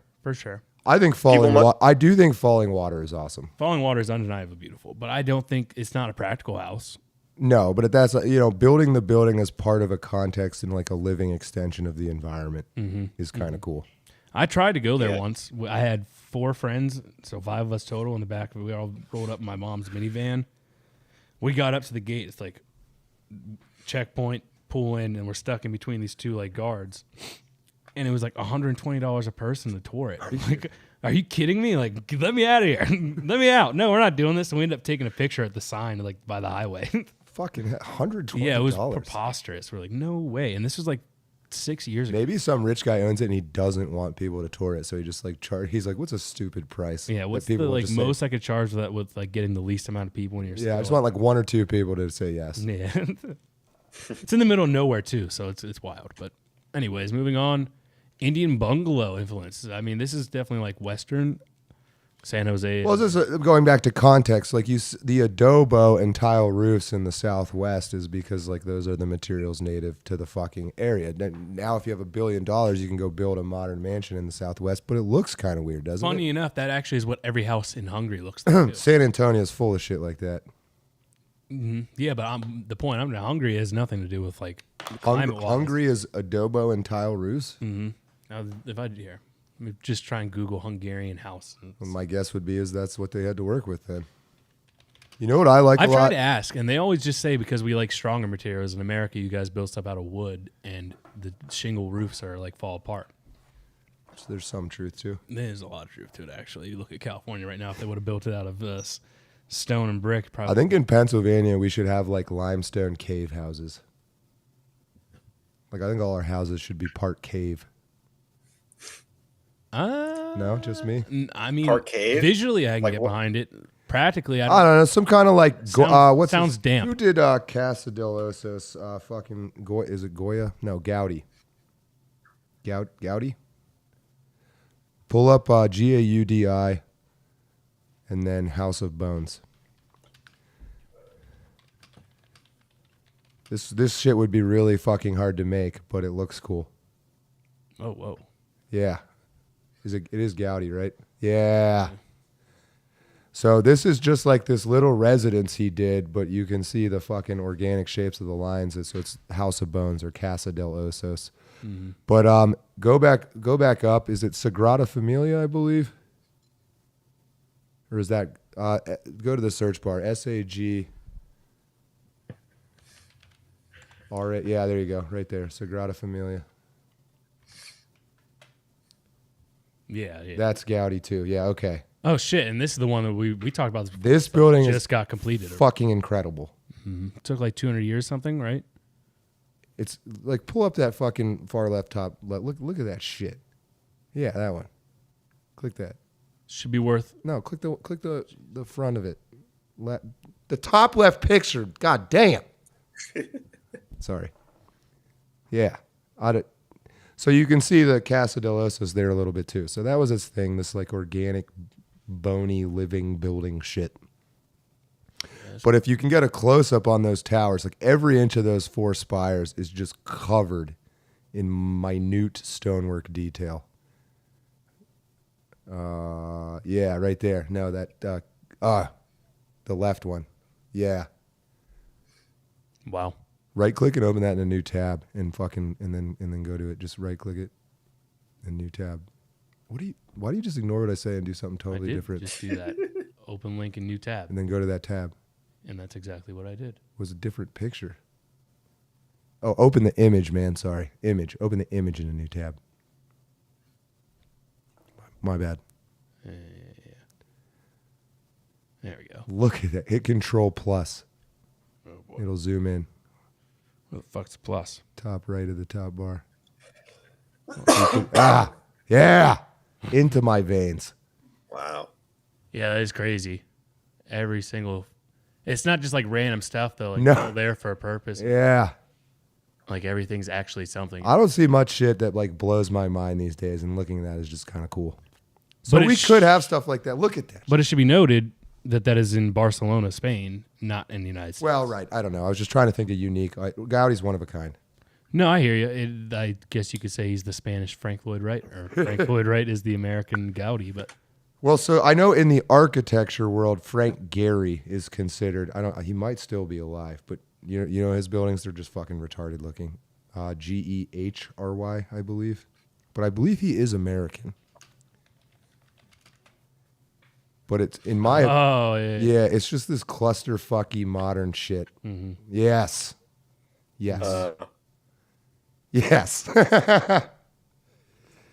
But he's an architect's architect, I guess. And if you go to architecture school, they'll all be like, Frank fucking Gehry. yeah, it's interesting. I don't know. That's a little too cartoony for me. What does the interior look like? Pretty normal, I think. It's interesting. Yeah, a lot of it is just like it's a facade. It's not really a functional part of the building. It just builds it so it looks all crazy, but on the inside, it's pretty normal. Yeah, it's just a cubicle with a drop ceiling. Penn State's built some pretty expensive buildings lately. They're all kind of stupid, I guess. They all look like shit, yeah. How about that big-ass law building they built that they're now abandoning? The giant worm. They're abandoning it? Yeah, they're moving the law school back to Berks or whatever. What's that going to become? Probably nothing. I don't know. Doesn't surprise. They have so much That money. building is condemned. Like it was built wrong and it's sinking into the earth. Are you serious? I didn't know that. Yeah, no. not even joking at all. Yes, and so that brings us to the final reason we don't have nice things anymore is because fucking people don't know what they're doing. I want to finish this one up though real quick because it's interesting to see where this the is fun. architecture went. So like, this is a lot of this is State College to me right here. Yeah, I agree. This is downtown State College. Every house kind of looks like this or the one next to the it. historic ones, yeah. Mm-hmm. I think you see symptoms of brick becoming more expensive, maybe. You think that was part of that, or is I think building materials for sure. And then we went to cover those costs, we went to synthetic materials instead of natural. Oh, someone says Boston. You want to talk about American brick? Do you like the brownstones? I do. All right. You know, like a good brick road. I mean, they're nice, solid fucking buildings and shit and all that. I had another family member that lived in one of those, and I just didn't like it. It was cramped. Yeah, it's like $1 million for like a closet. No, for sure. Just the actual buildings, like those old buildings, though. Not that like they're to anywhere near the extent of that cathedral that you Bauhaus just nice. showed me, but like they have actual like natural materials used and then have actual things carved into them. And with I don't know. I did used to think like using local materials was kind of fruitcakey, but I've come to like no, I'm that's like my hill I will die on. Yeah, I like it. And then you get, because the geography varies across America, you'd have these regional distinct styles. That'd be fucking cool. Which is how it used to be. I go on this rant probably once a month about how Penn State doesn't use any limestone in any of the buildings that they build, despite being in the state that is the largest producer of limestone in America. I think we should have caves still. Just all caves. We should go caving sometime. We should go find some caves. They're everywhere. What do they call it? Kerplunking? Spelunking. Kerplunking. It's like the fucking onomatopoeia. Kerplunk. That's funny. So then after this, it's getting boring. 20th century boom. So this is the cookie cutter house post World War II. I grew up in one of those fuckers. Yeah, this is when the suburbs became a thing and everyone started moving towards out of the city or out of the country and to the in between. I think mass production. So again, like the Victorian rounded walls and stuff. You're not if you can mass produce straight pieces of lumber and you make money, you're just going to stop making rounded shit. So I mean, I think that kind of that's actually wasn't really anybody's fault, but like no, home builders around now start to figure out like, wow, if every home I build is like the same rough fucking shape, and I can just buy in bulk all these materials. Like the house I grew up in, when State College got developed, the neighborhood I grew up in, you had a choice from the developer of like 3 house styles. And you see these everywhere in fucking town. You have the split level. You had like a choice of the window on the living room. So sometimes you see like the S&A homes built yes. half the town, yeah. But they're all, it's like 4 different houses are like 80% of the floor plans. And they're all dog shit. Yeah, they're terrible. Apologies to anybody that currently lives in S&A homes building, but the amount of times I've had to go to one of your houses to repair the things that they fucked up is incredible. It's funny because I was selling plumbing and shit. Everybody's like, yeah, contractors would come and be like, yeah, I'm doing a remodel. I was like, oh, yeah, who built it? No, literally. Fucking like, S&A. Amongst contractors around here, yeah. it's like, oh, this got to be an S&A home, dude. It's like a saying. Yeah. No, it's saying. It's hilarious. Everything's all fucking not square and out of plumb. You like go to put. So we used to go put shower doors on these fucking places. Yeah. And you'd have to go because they're. It's just a fuck show. Like it's wider at the bottom than the top. All kinds of stuff. And it's not like a wood door. It's a glass door. Yeah, you used to have to get the glass like made out of plumb and shit. You had to do all this crazy shit to make it work. And but it glass works. is expensive. That's one thing I learned. Oh yeah, the shower door was a couple $1,000 with glass. Yeah, that's the glass, and then the install is usually $1,000. So you're looking at like $3,000 to $4,000 to $5,000 and upwards. We had this guy come in one time. Just quick story.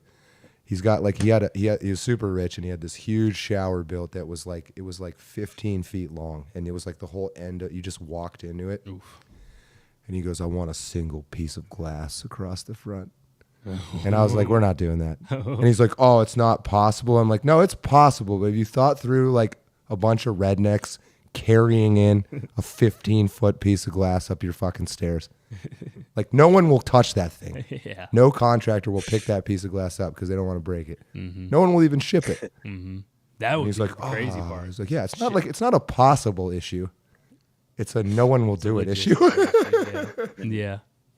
Or how many times we'd show up somewhere with like a fucking tub shower and it wouldn't fit through the door. There was this guy in Rogan today, I think it was. Yeah, it was today. I was listening to it while I was at work. He brought up a very interesting point. He's like, you look at when you're building a building, you look at what's the most cost productive way to do so. And in doing so, you create these environments where it's, windowless office buildings. Yep. But what that really does is brings down your productivity. So if you were to actually invest more money in the beginning in a more flowing workspace with big windows, lots of light or whatever, that would increase your productivity over time, thus making you more money in the long term. Yeah, I think we're having to accept the truth of that. I don't know if productivity is the right word, but I would. I do. Happiness. Yeah, but doesn't that satisfaction? Are you not more productive? I agree, but I think happiness is more. That's what's causing the productivity. No, I agree. But yeah, I think it's undeniable now that you're in. I mean, probably should have been obvious a long time ago, but your environment affects you. Brutalism is seen as like a communist attack for that very reason. It's trying to make everything gray and miserable, but it does. I mean, we're looking at this right now, and I would have kicked my own ass 20 years ago for the shit I'm saying right now. But it does. It fucking matters. Like you want your house, your home, to be nice, and the United States is our home in the sense of our country, and we want it to be fucking nice. Yeah, it really goes down. I'm amazed how few cultures look at their own home and like, I want this to be nice. Like apparently most Are people you though? Do don't most think that cultures way. not think that way? Is it just us that? And do you have a warped perception from living in America? Who else? What other culture is? I mean, I also have a warped perception from going to Hungary though, where Maybe it's like Japan. the most far end of the spectrum. Like maybe Japan. We're gonna make our country great. But yeah, I don't know. I don't know. I understand where you're going, but yeah, I am not as in depth to architecture as you guys. So I'm just sitting and learning. That's okay, Jack. Yeah, no, it's not like I'm not a great expert. Maybe Mihai is, but I'm not. But I it's something you come to care about when you get older. I think. Yeah, like you start to see it everywhere. Every day you're driving past this shit. You want it to look nice. Yeah, I wouldn't say I'm an expert by any means, but I do have. I'm actually impressed. You looked at this quite a bit, I think. I just think about it a lot. I really. Well, you are a builder. Yeah, so like I live this, but then I also just in my everyday like. Part of it is because I do construction, so I learned the things, and now I'm like, oh, why the fuck do they do it that way? But even still, it's like I know why they're doing it that way, and to the point where I was trying to be like, what's cost prohibitive is actually better in the long run. Like if we didn't just build these ugly cookie cutter apartment buildings that make it look like Bethesda, Maryland out here, like any other shitty middle-sized city, then it would be a lot nicer place 40 years from now than it is going to be. Like that's probably so culturally, like people don't care about the future. They're not trying to pass anything on to the younger generation anymore. I agree. That's a huge problem. It's part of the purpose of this place, I guess, in a sense. But yeah, no, you're not wrong. I wonder, like, so is that feeling pretty obvious at your age? You look around, you're like, none of the old people care about this fucking town. Does it make it hard for you to care about it? Makes me care about it more. Interesting. Makes me care about it more because somebody has to, right? Would you say you're in the minority though amongst your peers? Oh, for sure. Most people don't even fucking think about this stuff, dude. They don't give a shit. I do agree. Most people just go with the flow, and then you have this tiny minority that is conscious and rebels. I mean, I think you guys are both conscious individuals, but yeah, it's kind of depressing sometimes that there doesn't seem to be a lot of them. It's just like, I know it would cost you twice as much, but is that feeling of leaving something behind greater than yourself not worth that 2x in cost? If you could afford it. Well, a lot of people can't. I can tell you the people that built these buildings in State College can't afford it. That is true. A lot of those people this is like their fifth house though, and they only come back for Penn State games. And they've been trying to do this for 40 years, and there was a reason. Like I don't understand. Like, does the current council not ask themselves what that reason was that they never let them build over 13 floors? I don't know. Maybe because now we have a massive wind tunnel down 2 streets of our freaking town. Because our town only has 2 streets. And if you build 20-story buildings on 2 streets, you create 2 big wind tunnels. The Beaver Canyon. Yeah. It literally is Beaver Canyon now. Yeah. That's what she calls her pussy. All right, let's finish this up. There's only a couple more left. Oh, sorry. I was getting distracted. Neo houses. So this is the quote-unquote McMansion, right? And this McMansion. I gave you a whole spiel yesterday, actually, about how the invention of nail plates and the redefining of trusses and the ability to have them shipped to a job site rather than having to be custom built on site is what allowed the possibility of a McMansion to even come. It's good from Banana Pants. He distilled this into one sentence. The desire for legacy has been severely blunted. Intentionally, question mark.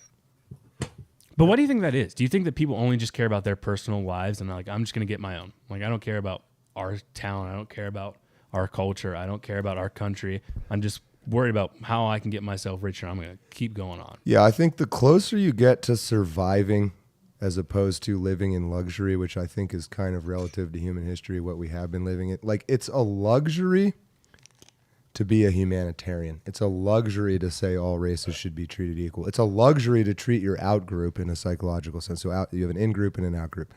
You're supposed to be biased towards your in group. Every other culture does this. You know, Asians help Asians, blacks help blacks, Hispanics help Hispanics, and then whites help Asians, blacks, and Hispanics for some reason, and not whites. But so that's the in-group, out-group. Yeah, something weird has happened. I think it's happened everywhere, but mostly with European whites, and I'd argue that's domestication. We behave like dogs with a bear approaching them. Like other people from other countries that are still a little closer to survival just run away. But we have so much luck. It's like like in San Antonio, tourists used to die in the desert because they'd go out in the desert and go on like a 5-mile walk in 110 degrees and not bring water. Yeah. And then they'd find them dead. And you'd just be like, did it not fucking occur? Like, you're in a desert, man.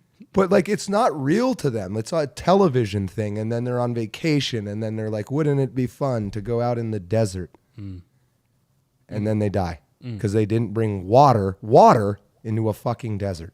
It's true. It reminds me. Like, they knew they were going to be there for hours. They knew it was 110 degrees. And they're like, I bring one fucking, this. And then they die. My dad and his 2 best friends are from Hungary. The one friend won a trip to Las Vegas to play in a poker tournament there.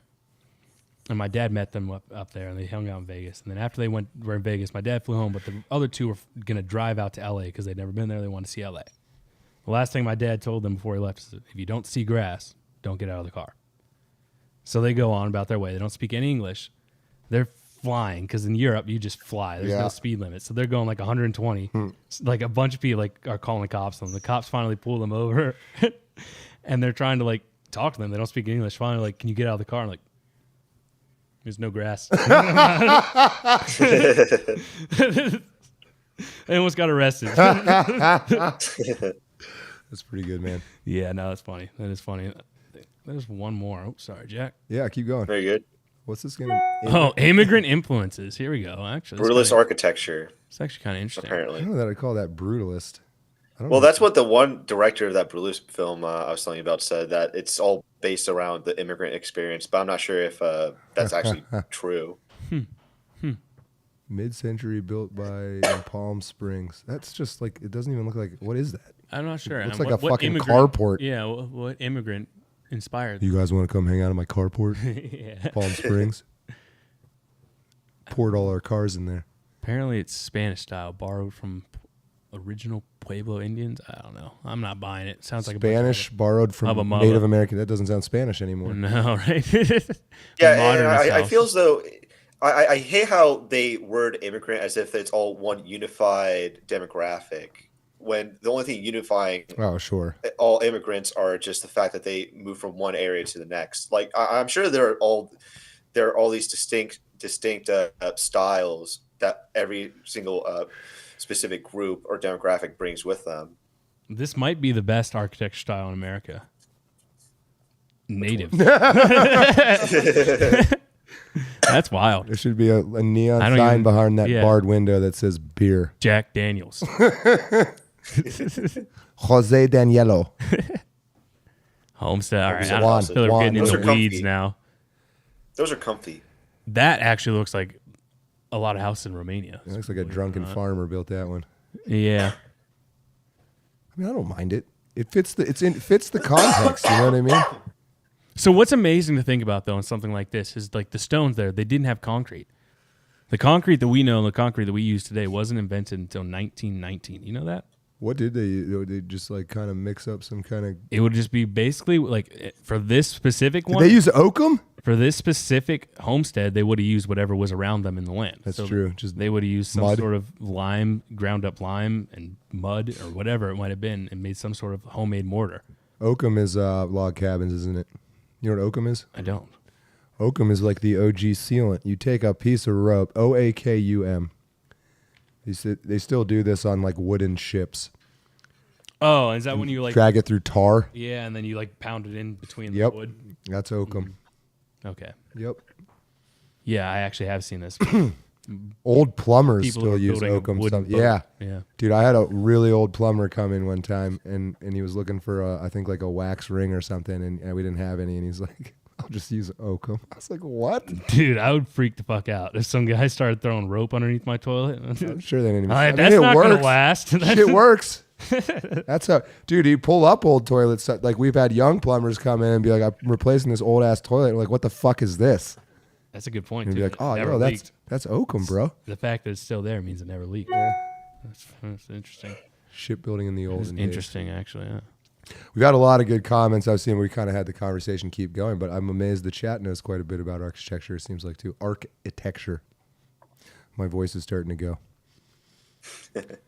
Mark, my white European ancestors moved here and built log fucking cabins, still and always a popular style. I do like the log cabin. Agreed. I personally have a log cabin that was built in 1846, and it warms my heart every time I like just looking at the logs, because every log has a very like unique style, and everyone has its own little chip of wood taken away from when that guy decided in 1846 he was going to chop down a tree, square it up all by hand, and then build an entire house out of it. I'll be right back. Yeah. Incredible stuff. Incredible stuff. Yeah. Well, Mihai, have you ever looked at a fictional house and say to yourself, I want to build that, or I would like to live there if it existed? Ooh, that's a good question, actually, Jack. That's a really good question. Yeah, because off the top of my head, like you're familiar with the Lord of the Rings movies, right? Yeah. Mm-hmm. As a kid, I always wanted to live in a Bilbo Baggins house. Yeah, that's a good shout out, actually. Yeah, I would totally build a little hobbit hut. Yeah, you want to pull that up? Yeah, no, that's a great. The problem with those is that the layout once they're in them makes no sense compared to the outside. Yeah, that makes sense considering it's a fictional like word. Seinfeld's apartment. You ever seen that? Seinfeld's. Oh yeah. Yeah, we should probably pull up like schematics or whatever, like how it would look and how it doesn't make sense in reality. Yes.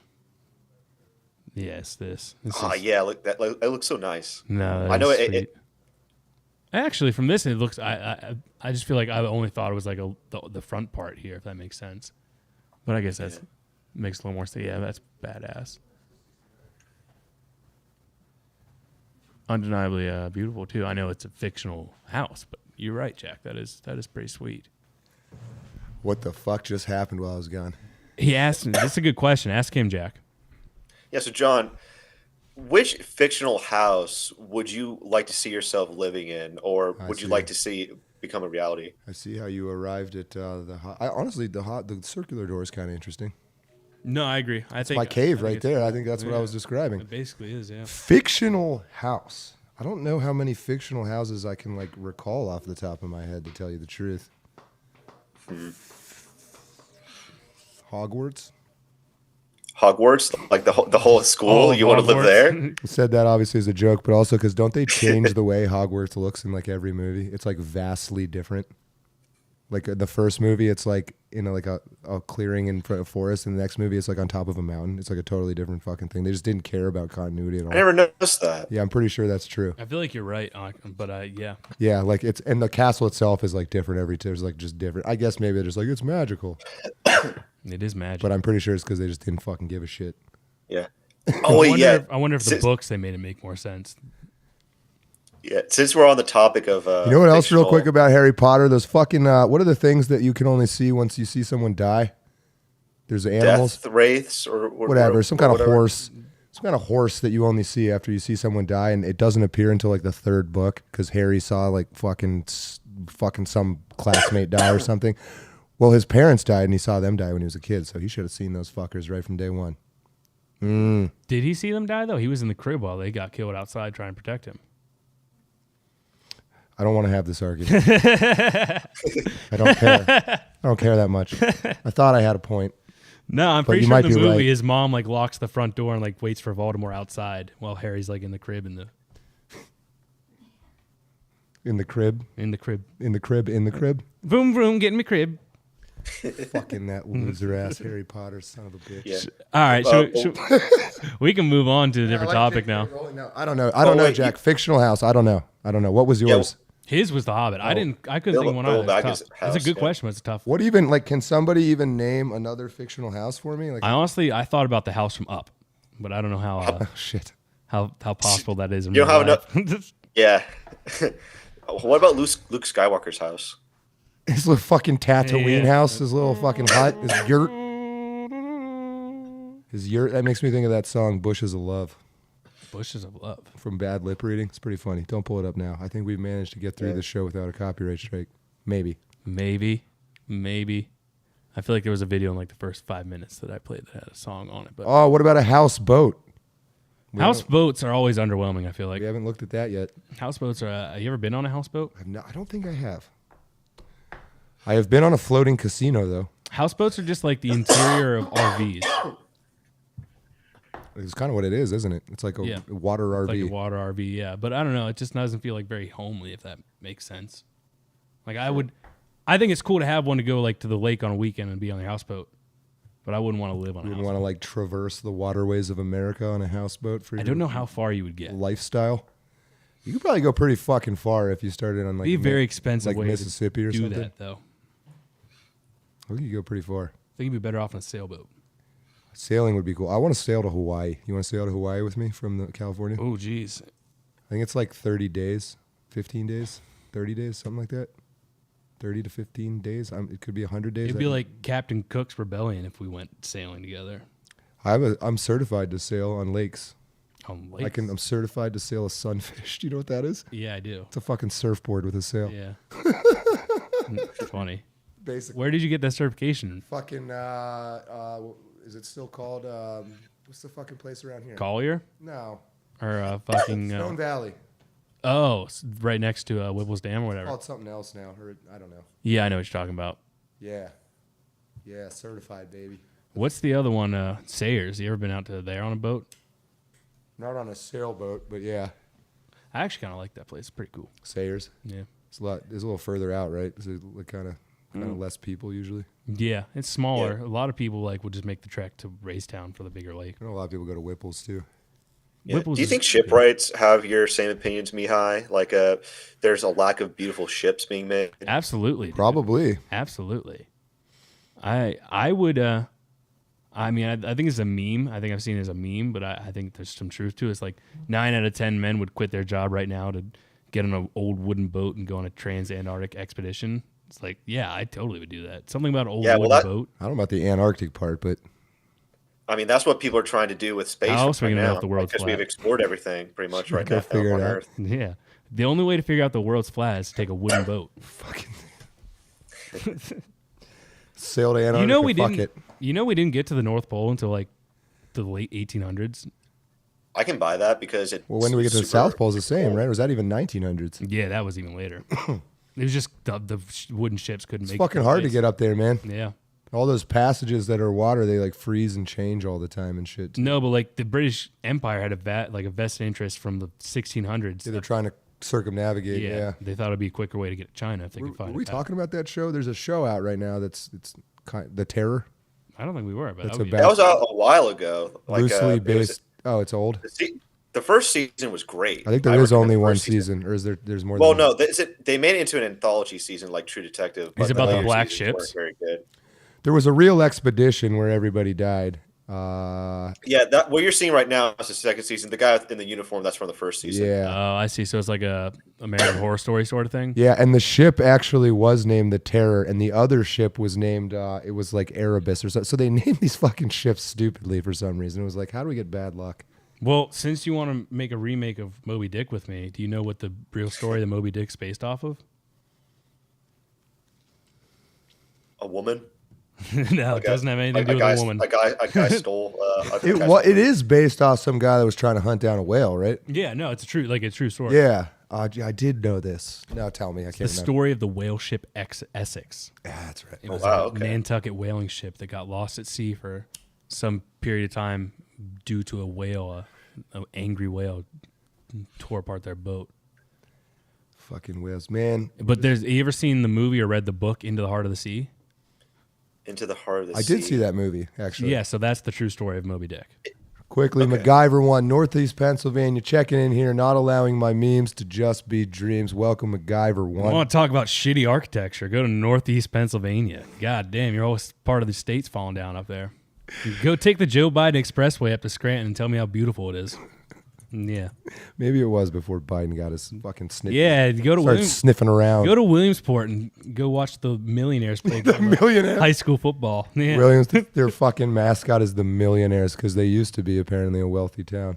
Allegedly. It's I a still ghetto don't know if now. I believe that. Jesus loves you. 70s gas crunch led to diminished quality in boats. I can see that. That would make sense to me. Is that when everything like switched to fiberglass because it was lighter? I can see that. A while back, with architecture and then the stuff we're talking about now also, is it on purpose is kind of a question. The degradation of the style into these mass-produced, everything looking the same, Fight Club-esque copy of a copy of a copy. Is it on purpose, or is it arise from the pursuit of cheaper materials and saving money and mass production, or is it both? A combination of it all. Hubris. Hubris in making cheaper houses? I don't know that makes sense to me. Yes, hubris. I'm going to build this cheaper house to make money now, even though I know it's going to fall down. I think it always starts as a utilitarian thing, and then a clever piece of shit realizes how they can use that sort of trend to gain control. And then what they're trying to do now, I think builders or some shitty builders are conscious of this. They're trying to get you to pay top dollar for the cheapest possible house. They're just trying to get the biggest possible profit margin. Mm-hmm. Mm-hmm. And so how do you start pinching pennies as a builder? Well, you buy cheaper materials. You use all right angles, standardize everything, that sort of thing. And if you're a builder, you're a developer, you're building like hundreds of houses, well, then you're buying all the same fucking windows and all the same, Mm-hmm. Mm-hmm. Mm-hmm. No, and you're hiring the cheapest fucking subcontractors. Yes. Jesus loves you, everybody. Welcome to a world. Oh, did you get a membership then? Is that what that means? I don't think I've seen that before. But welcome. Okay. You'll be yellow for 6 months, then you'll turn white. You see some of the white badge people in here. At a year, you become blue, and I think there's still only one out there, and it's Tingley. But anyway, thank you if that's what happened. If that's not what happened, ignore me. 740. Should we do a hard transition into the factions? We still got to get that done. Yeah, we could do that. Should we wrap? I mean, that's kind of the final segment in the show, isn't it? Yeah. Are we on to? Yeah, let's do it. I mean, I think we can make And we have some bonus topics afterwards if we. Well, yeah, we got stuff that. we can talk about for sure. We can always pull the chat up too. Say hello. I've been trying to keep an eye on it, but most of you probably remember factions. It's going to be Plain Cam 4. If you're No, I know. I'm reading the chat now. Oh. There you are. And then you remember the Control Zero if it gets dragged out. So billionaires, this was Mihai's idea. I like it. We've seen some of these people before. If you don't know, I'll try to read them off. It is Mark Zuckerberg, Bill Gates, Elon Musk, Warren Buffett, Jeff Bezos, Peter Thiel. The fuck is that? Is that this guy? No, down. Yeah, this guy. That's Larry Fink, isn't it? Oh, Larry Fink. Or no. Yeah, you're right. And Michael Bloomberg, Larry Ellison. And then that's Melinda Gates' bottom right. Who's bottom left again? Steve Jobs' wife? Yeah, Steve Jobs' wife, whatever. Who you said was quite Laura Jobs. Yeah, so she's Lauren or Laura, whatever. Lauren. She is quite politically active. So what do we got? 9, 10, 11 billionaires. Feel free to jump in chat. But if you remember the sort of axes that's not an axis that we try to put them on, we got 3 dimensions going on here. So we have truthful or untruthful. Who should we start with? It kind of helps to like take one axis at a time. Mm-hmm. Doesn't matter to me. You could always ask the chat. You can pull up the full screen chat, or you can just pick, or I don't know. But I mean, Zuckerberg's a good place to start as any. He's been changing. Yeah. He's a real chameleon lately. Let's see what they're saying. Give him a little second to catch. Spearhand. Why do I know every one of them? You honestly should.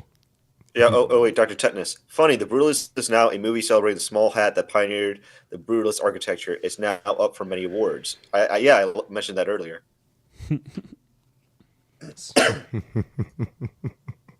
Is that Arnold Schwarzenegger? Arnold Schwarzenegger's ex-wife? I don't know. Start with Zuckerberg. Yeah. Does it matter? That works for me. But for me, since no one else is saying anything, I'd say he lies all the time. He's fucking selfish as shit, and he has zero morality whatsoever. But he does jujitsu. I would put him in beep, boop, beep, honestly. Like, he doesn't really fucking fit anywhere. Yeah. Actually, like I feel like beep, boop, beep might have been invented for Zuckerberg. Yeah, he is I think that's the beep and boopinest Yeah. fucking beepers that's ever lived. Holy shit. Yeah, that's true. I don't know. We'll come back to the chat in a minute if you disagree. Bill Gates. I'm going to start moving him down. He also seems like a giant piece of shit. Isn't he known for like fucking buying up stole a whole bunch of- Windows? I mean, Isn't he known for buying up a whole bunch of farmland? Yep. Yeah, what's he He planning on doing also with all really that? likes vaccinating Africans and giving them weird diseases. Would you put him more towards the selfish end of it, or Yeah, selfish, untruthful, and I'd honestly say he's amoral. Like these fucking autistic guys, it's Somewhere not like that they're here? immoral, but they just don't have morals. They just doesn't compute for them. somewhere like here is what you're saying? Yeah, it's impossible to tell where he is, no matter where you put him. So it's just kind of a formality. Yeah, it looks good to me. Elon Musk is somebody worth figuring out, and I don't know that we have him figured out. Yeah, I don't know. I go back. I mean, me and all of MAGA, I guess, goes back and forth on, especially now these days. But 6 months ago, you would have asked me, I would have put him like somewhere. Yep, and then here. the mask slipped a little bit with that whole cheap labor H-1B thing.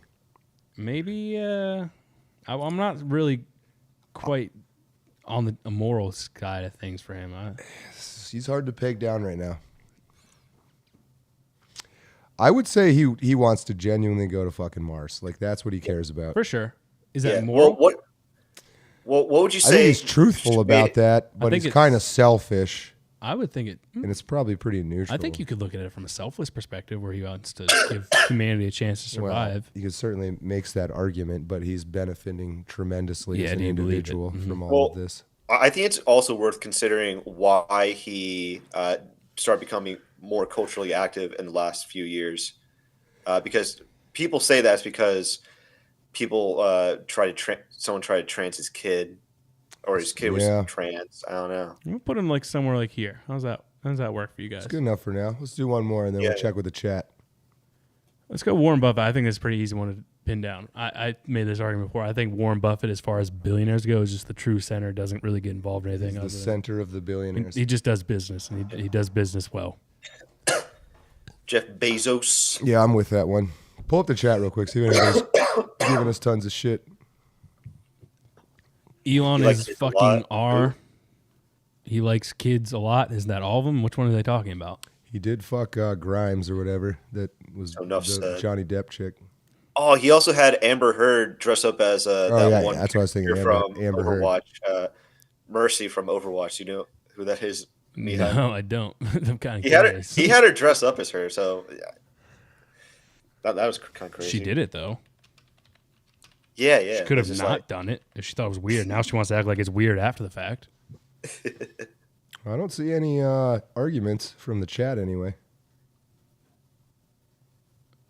Interesting. Yeah. Interesting. I mean, that's just a power move. Getting a world famous actress to dress up as a video game character. I just found that a power. To each their own. To each their own. Yeah.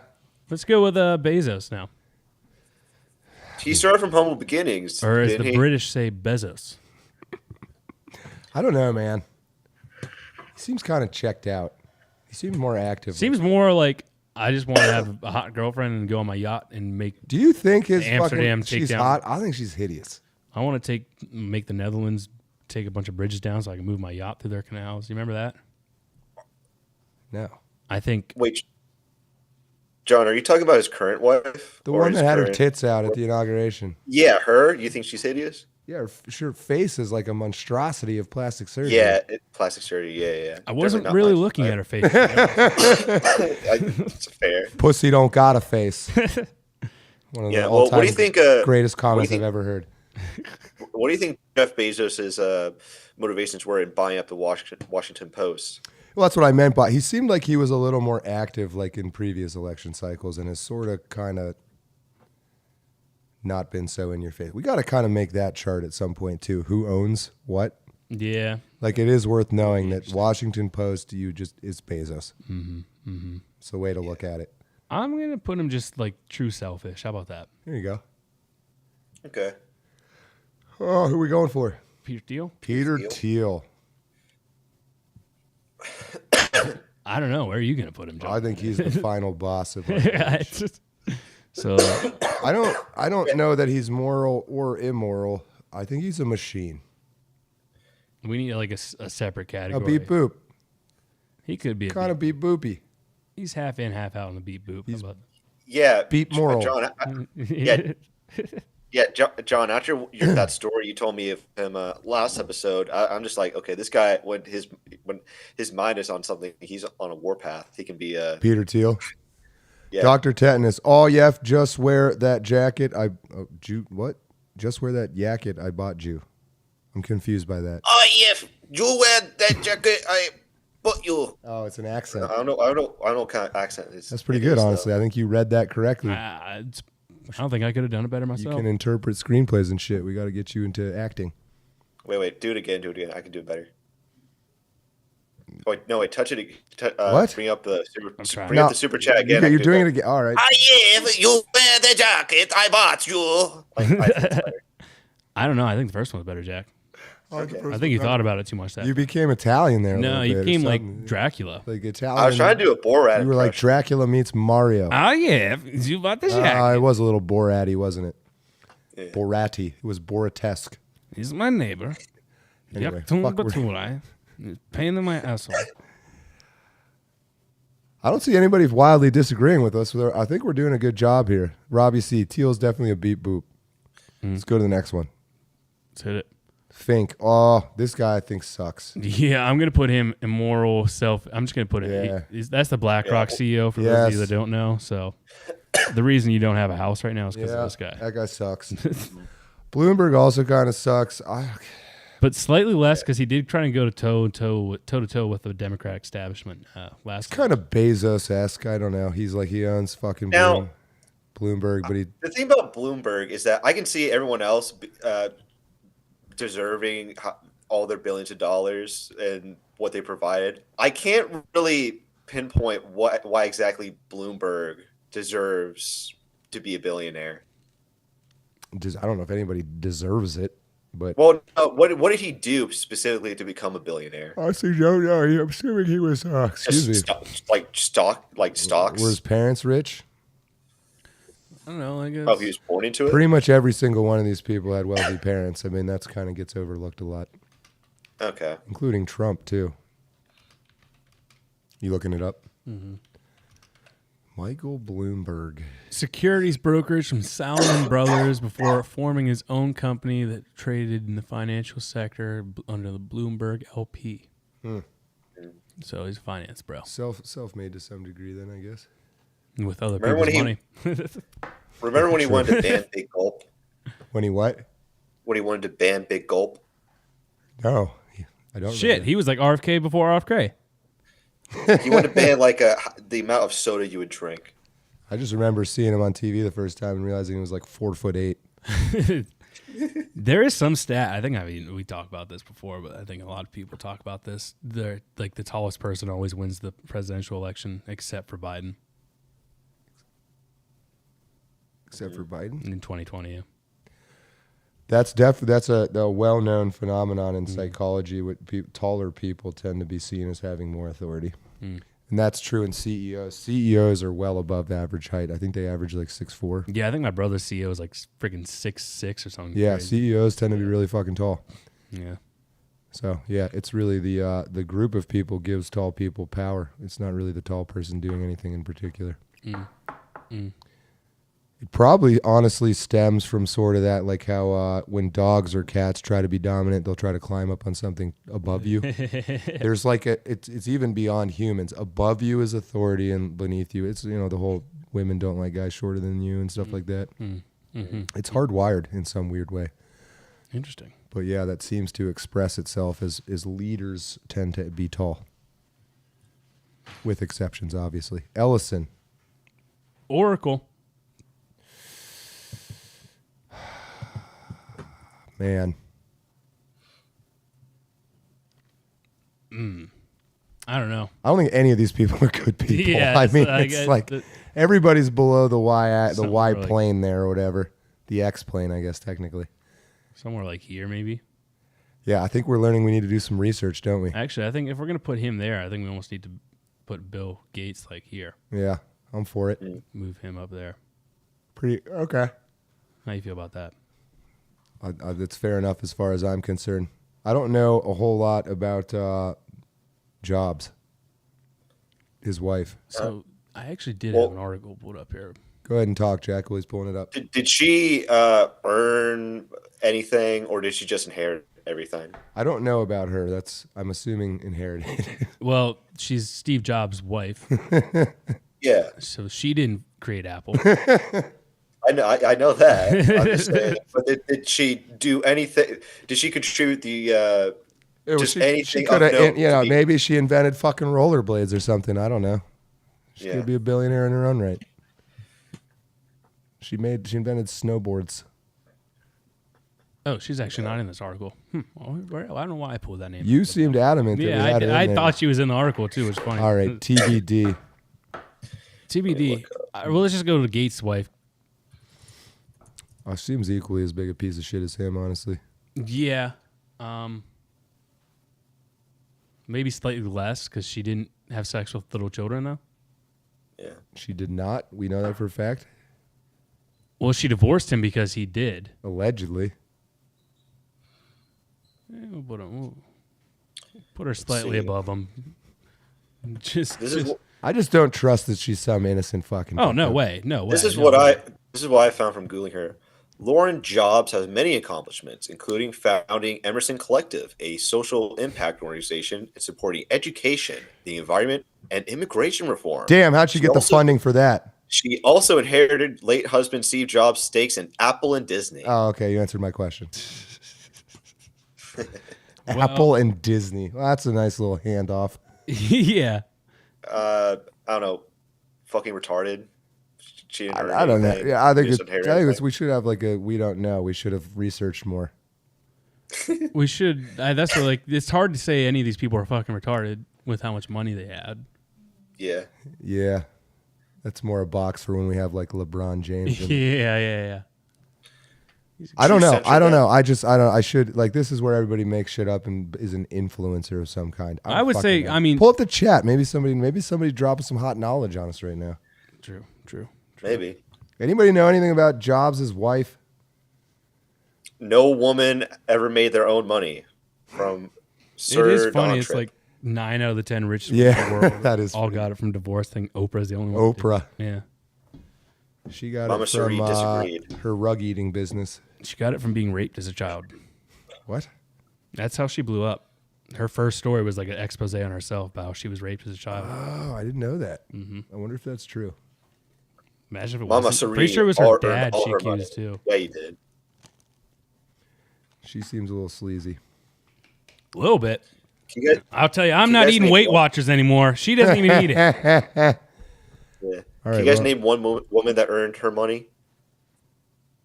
Prostitute? That fucking bitch last night. I went to the same place. Oh man, I'm sure. Yeah, they're out there, man. I'm not trying to be anti-women or anything. Yeah. I can't name one though. So Gen Z Boston and Mini. Gen Z Boston and Mini. Now talk to a girl. Now that's an entrepreneur right there. I feel like every self-made woman has been a bull dyke lesbian. I think we just get mad because the way that they can make their money is vastly different than the way we can. I can't shake my. Yeah, well, see, OnlyFans. Yeah, like that's crazy that actually works. I kind of want to talk to the dudes involved. Yeah, but is that not like a problem with us though? Like That's what not us specifically, but like the dudes that fund that. Is it not the onus on There's them? just a shitload of dudes who like accept something that's obviously fake. I don't. They're trying. There's no way that's not just like a bunch of Indian dudes that are It's like- typing back and like this. Probably is. Like And I guess they just must like that's as good as it's ever going to get for them. you just have to turn your brain off for a brief moment, I guess. Just pretend. It's kind of sad. It is. That's like men have given up. Young men. Is an OnlyFans girl sort of the twisted inversion of a priest?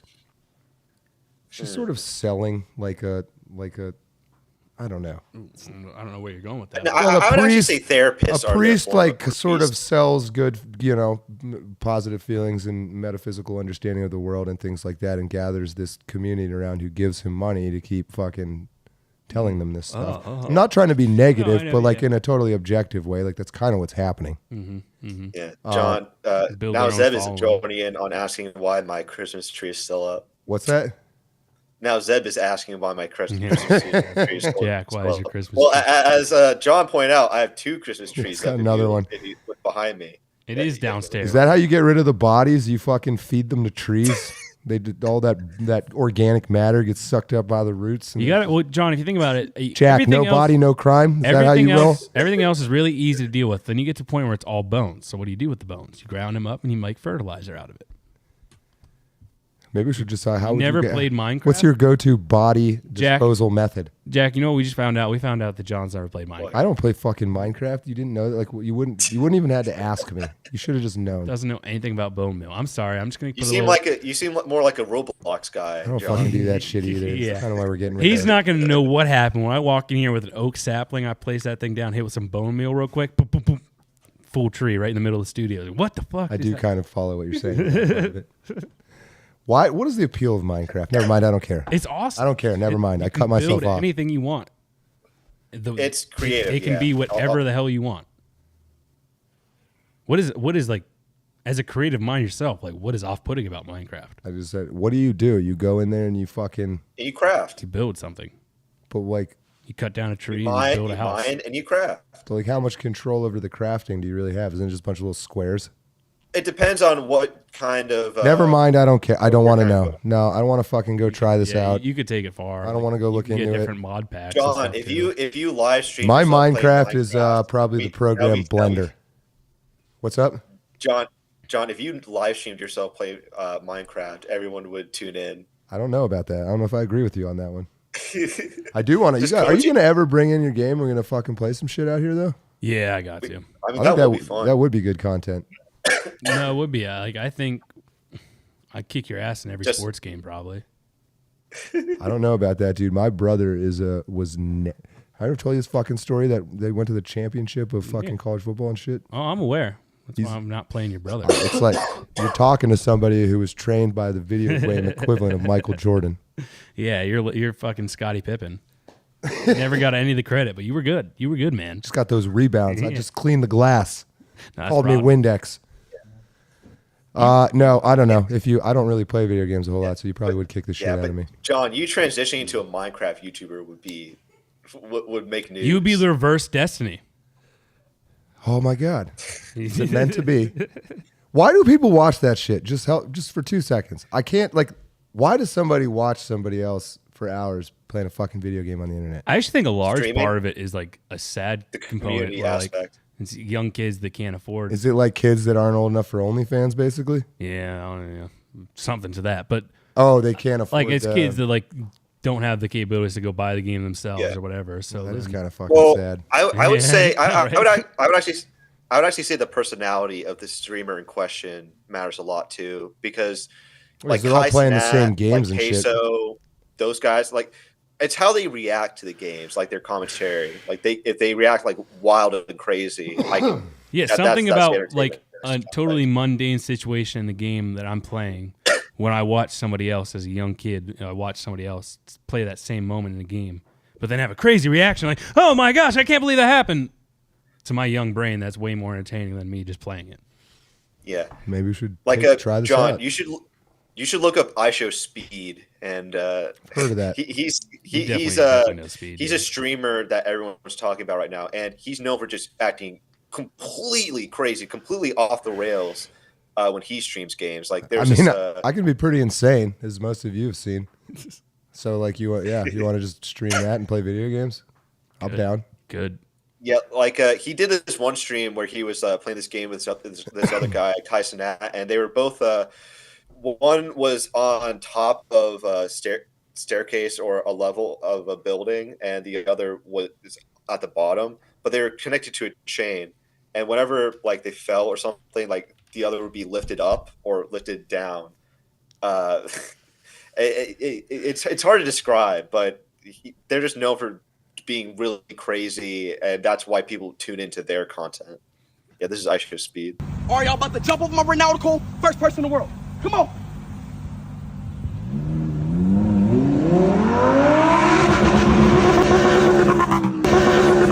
Damn.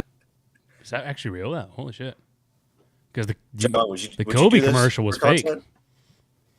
I've seen people do that for real. It's pretty hard though. Do you remember the Kobe commercial back in the day when he did it? Sort of. It was his new shoes. He put on the shoes and he jumped over a car. Was there a helicopter in it? No, I think they had to fake. I think he wanted to do it for real, but the Lakers wouldn't let him do it for real. No fucking way, dude. We're paying you $20 million to play it this year. Wait, Mihai, don't pull these videos up. But I remember during the whole H-1B visa debate when people were arguing how Indians are more qualified than Americans for certain jobs. People were posting videos of Indians trying to look cool walking by the train tracks. Oh my God. A horrible but also kind of funny black hole to go down. Terrible. I know exactly. You've been on Dude, 4chan. You've been on Pole, Jack. You don't even have this is on X. Yeah, this you is don't on X. dude. You don't even have to go deep anymore. That's the fucking swimming with sharks or not taking water into the desert. These fucking guys. Yeah, I've seen that. They're just hey, is that a train? They think the train is the size of the tracks. I guess is maybe what's going on. Because you see them walking right next to the fucking rail, and you're what the fuck? No, get out of there. And they're just although that if you gotta die, I mean that's pretty instant. You ain't feeling that. If you had to die, force is mass times accelerating, and that train's mass is what? How many fucking thousands of tons? It could be going 3 miles an hour, and it would knock you out. Yeah, that is. Ooh, that's wild to think about, actually. Yeah, the size thing. It's like with elephants. People don't understand why they kill you so easily. I think we actually because it's not like it's fast. It just brushes you, and there's 7 trillion pounds in the trunk, and it just squishes you. Yeah, did I play that video on here before? Honestly, of the guy that gets squished to death probably shouldn't by an elephant for the sake of strikes and shit like that. Yeah, that's a whole nother black hole, but. Elephants are terrifying, man. When I worked at the zoo, that's what everybody was fucking scared of was the elephants. Do you think they were actually effective in war? Yeah, usually against their own team. That's what I'm saying. Like, what did they just get scared? You know when elephants went defunct? When the Romans started realizing that they were afraid of pigs. So you heard the term war pig? No. The Romans realized the elephants got freaked out by the squeals of pigs. And so they would get a bunch of pigs and they'd coat them in pitch and they'd set them on fire and let them loose towards the elephants. And they'd be screaming something fierce because they were on fire. And the elephants would just turn around and run right through their own fucking army and just kill like thousands of people. Are elephants actually? It was either Macedonians or the Romans also figured out pretty quick that you'd send out a skirmish line and the elephants would charge and you'd just part your fucking divisions and let the elephant would, like if the elephant, horses are like this too, but if it has a choice between charging into a wall of spears or an open space, you ain't getting it to go into the spears. It's going to just run to the open space. Yeah. And so they just open up gaps as the elephants charged and they just fucking run on by and just keep running forever and just kind of never really affect any part of the battle. And then half the time they'd get spooked and trample their own army. So yeah, I don't think elephants were a serious part of war for very long. It was Hannibal. They were, you know what they were? It was shock value. It was scary. Yeah, because imagine being the Roman that sees an elephant for the first time. Like it was effective in the beginning because you're like, I don't really want to fuck around with that thing. Fucking Hannibal crossed the Alps on an elephant. That's not true. That's what the picture says. Hannibal's also, honestly, he has the saying, if he hadn't fucking lost his last battle, he'd be remembered as the greatest general of all time, and it's probably true. He fucking won everything. Yeah. Hard against the Romans of all people. Scipio beat him.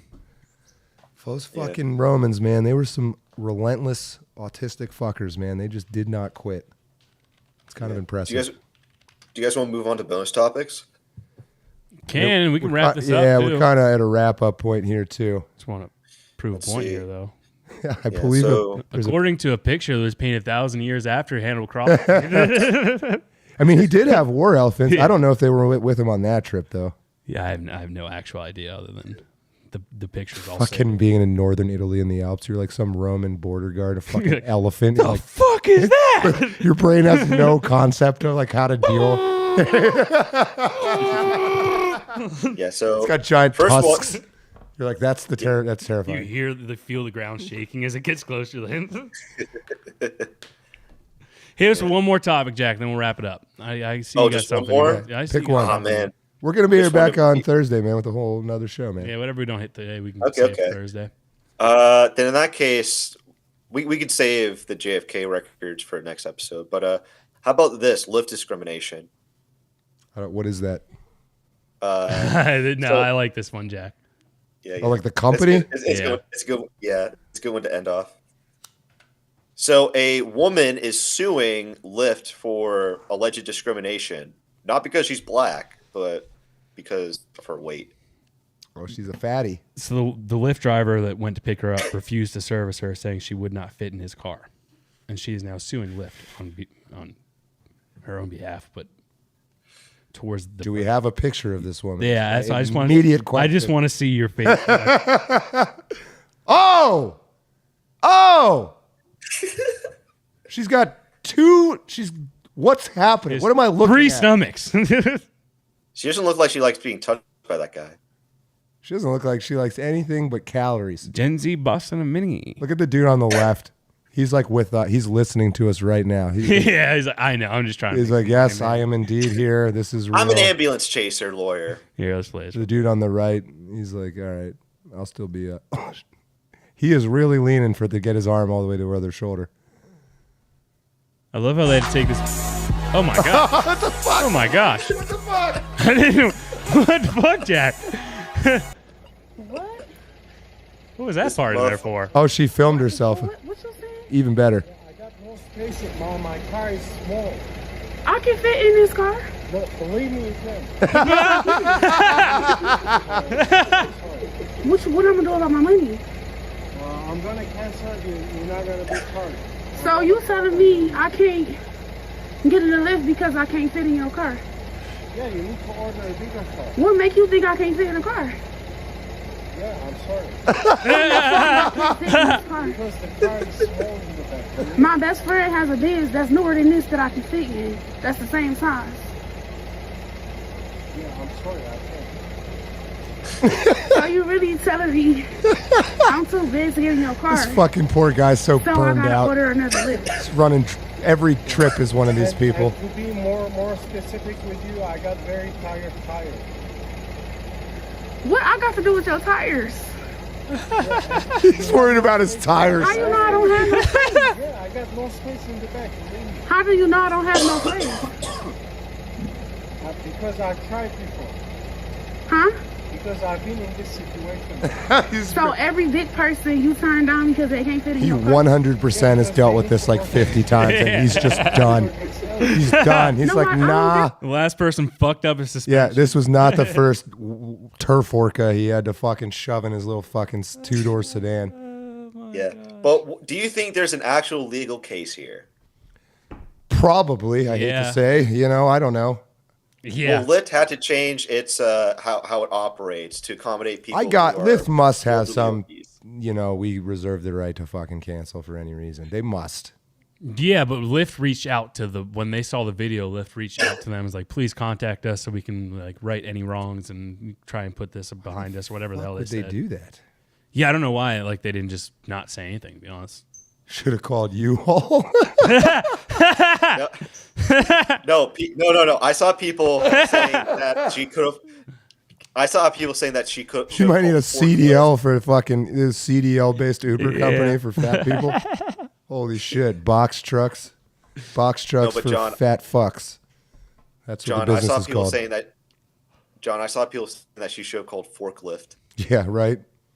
Holy shit. I don't know. I mean, so I was kind of, part of me initially was like, just fucking let her try. It'd probably be pretty funny. But then you realize, like, that guy's been doing that for years. He's burnt out. It's happened to him 50 fucking times.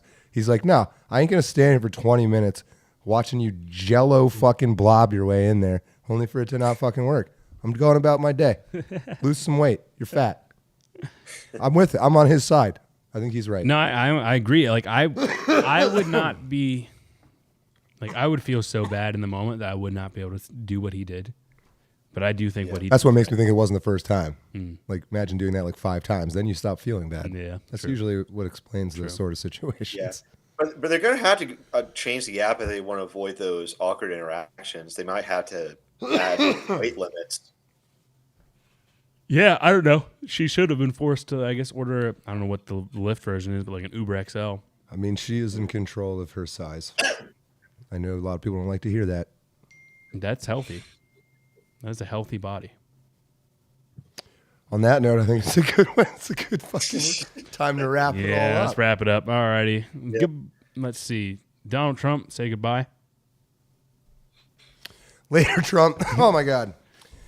What's going on? We'll see you again live Thursday. I will start putting out my regular style old content as frequently as possible. I do encourage you to keep watching this show and go subscribe to the Ciderhaus channel and check it over there. When we get to 500 subscribers, we'll hook you up with all kinds of custom chat and things like that. I apologize. I've been sick as hell for like a week straight. And so, yeah, the smoking doesn't help, but I've just been sick as merely most of it. So coming out of it now, having energy again, making videos and things like that.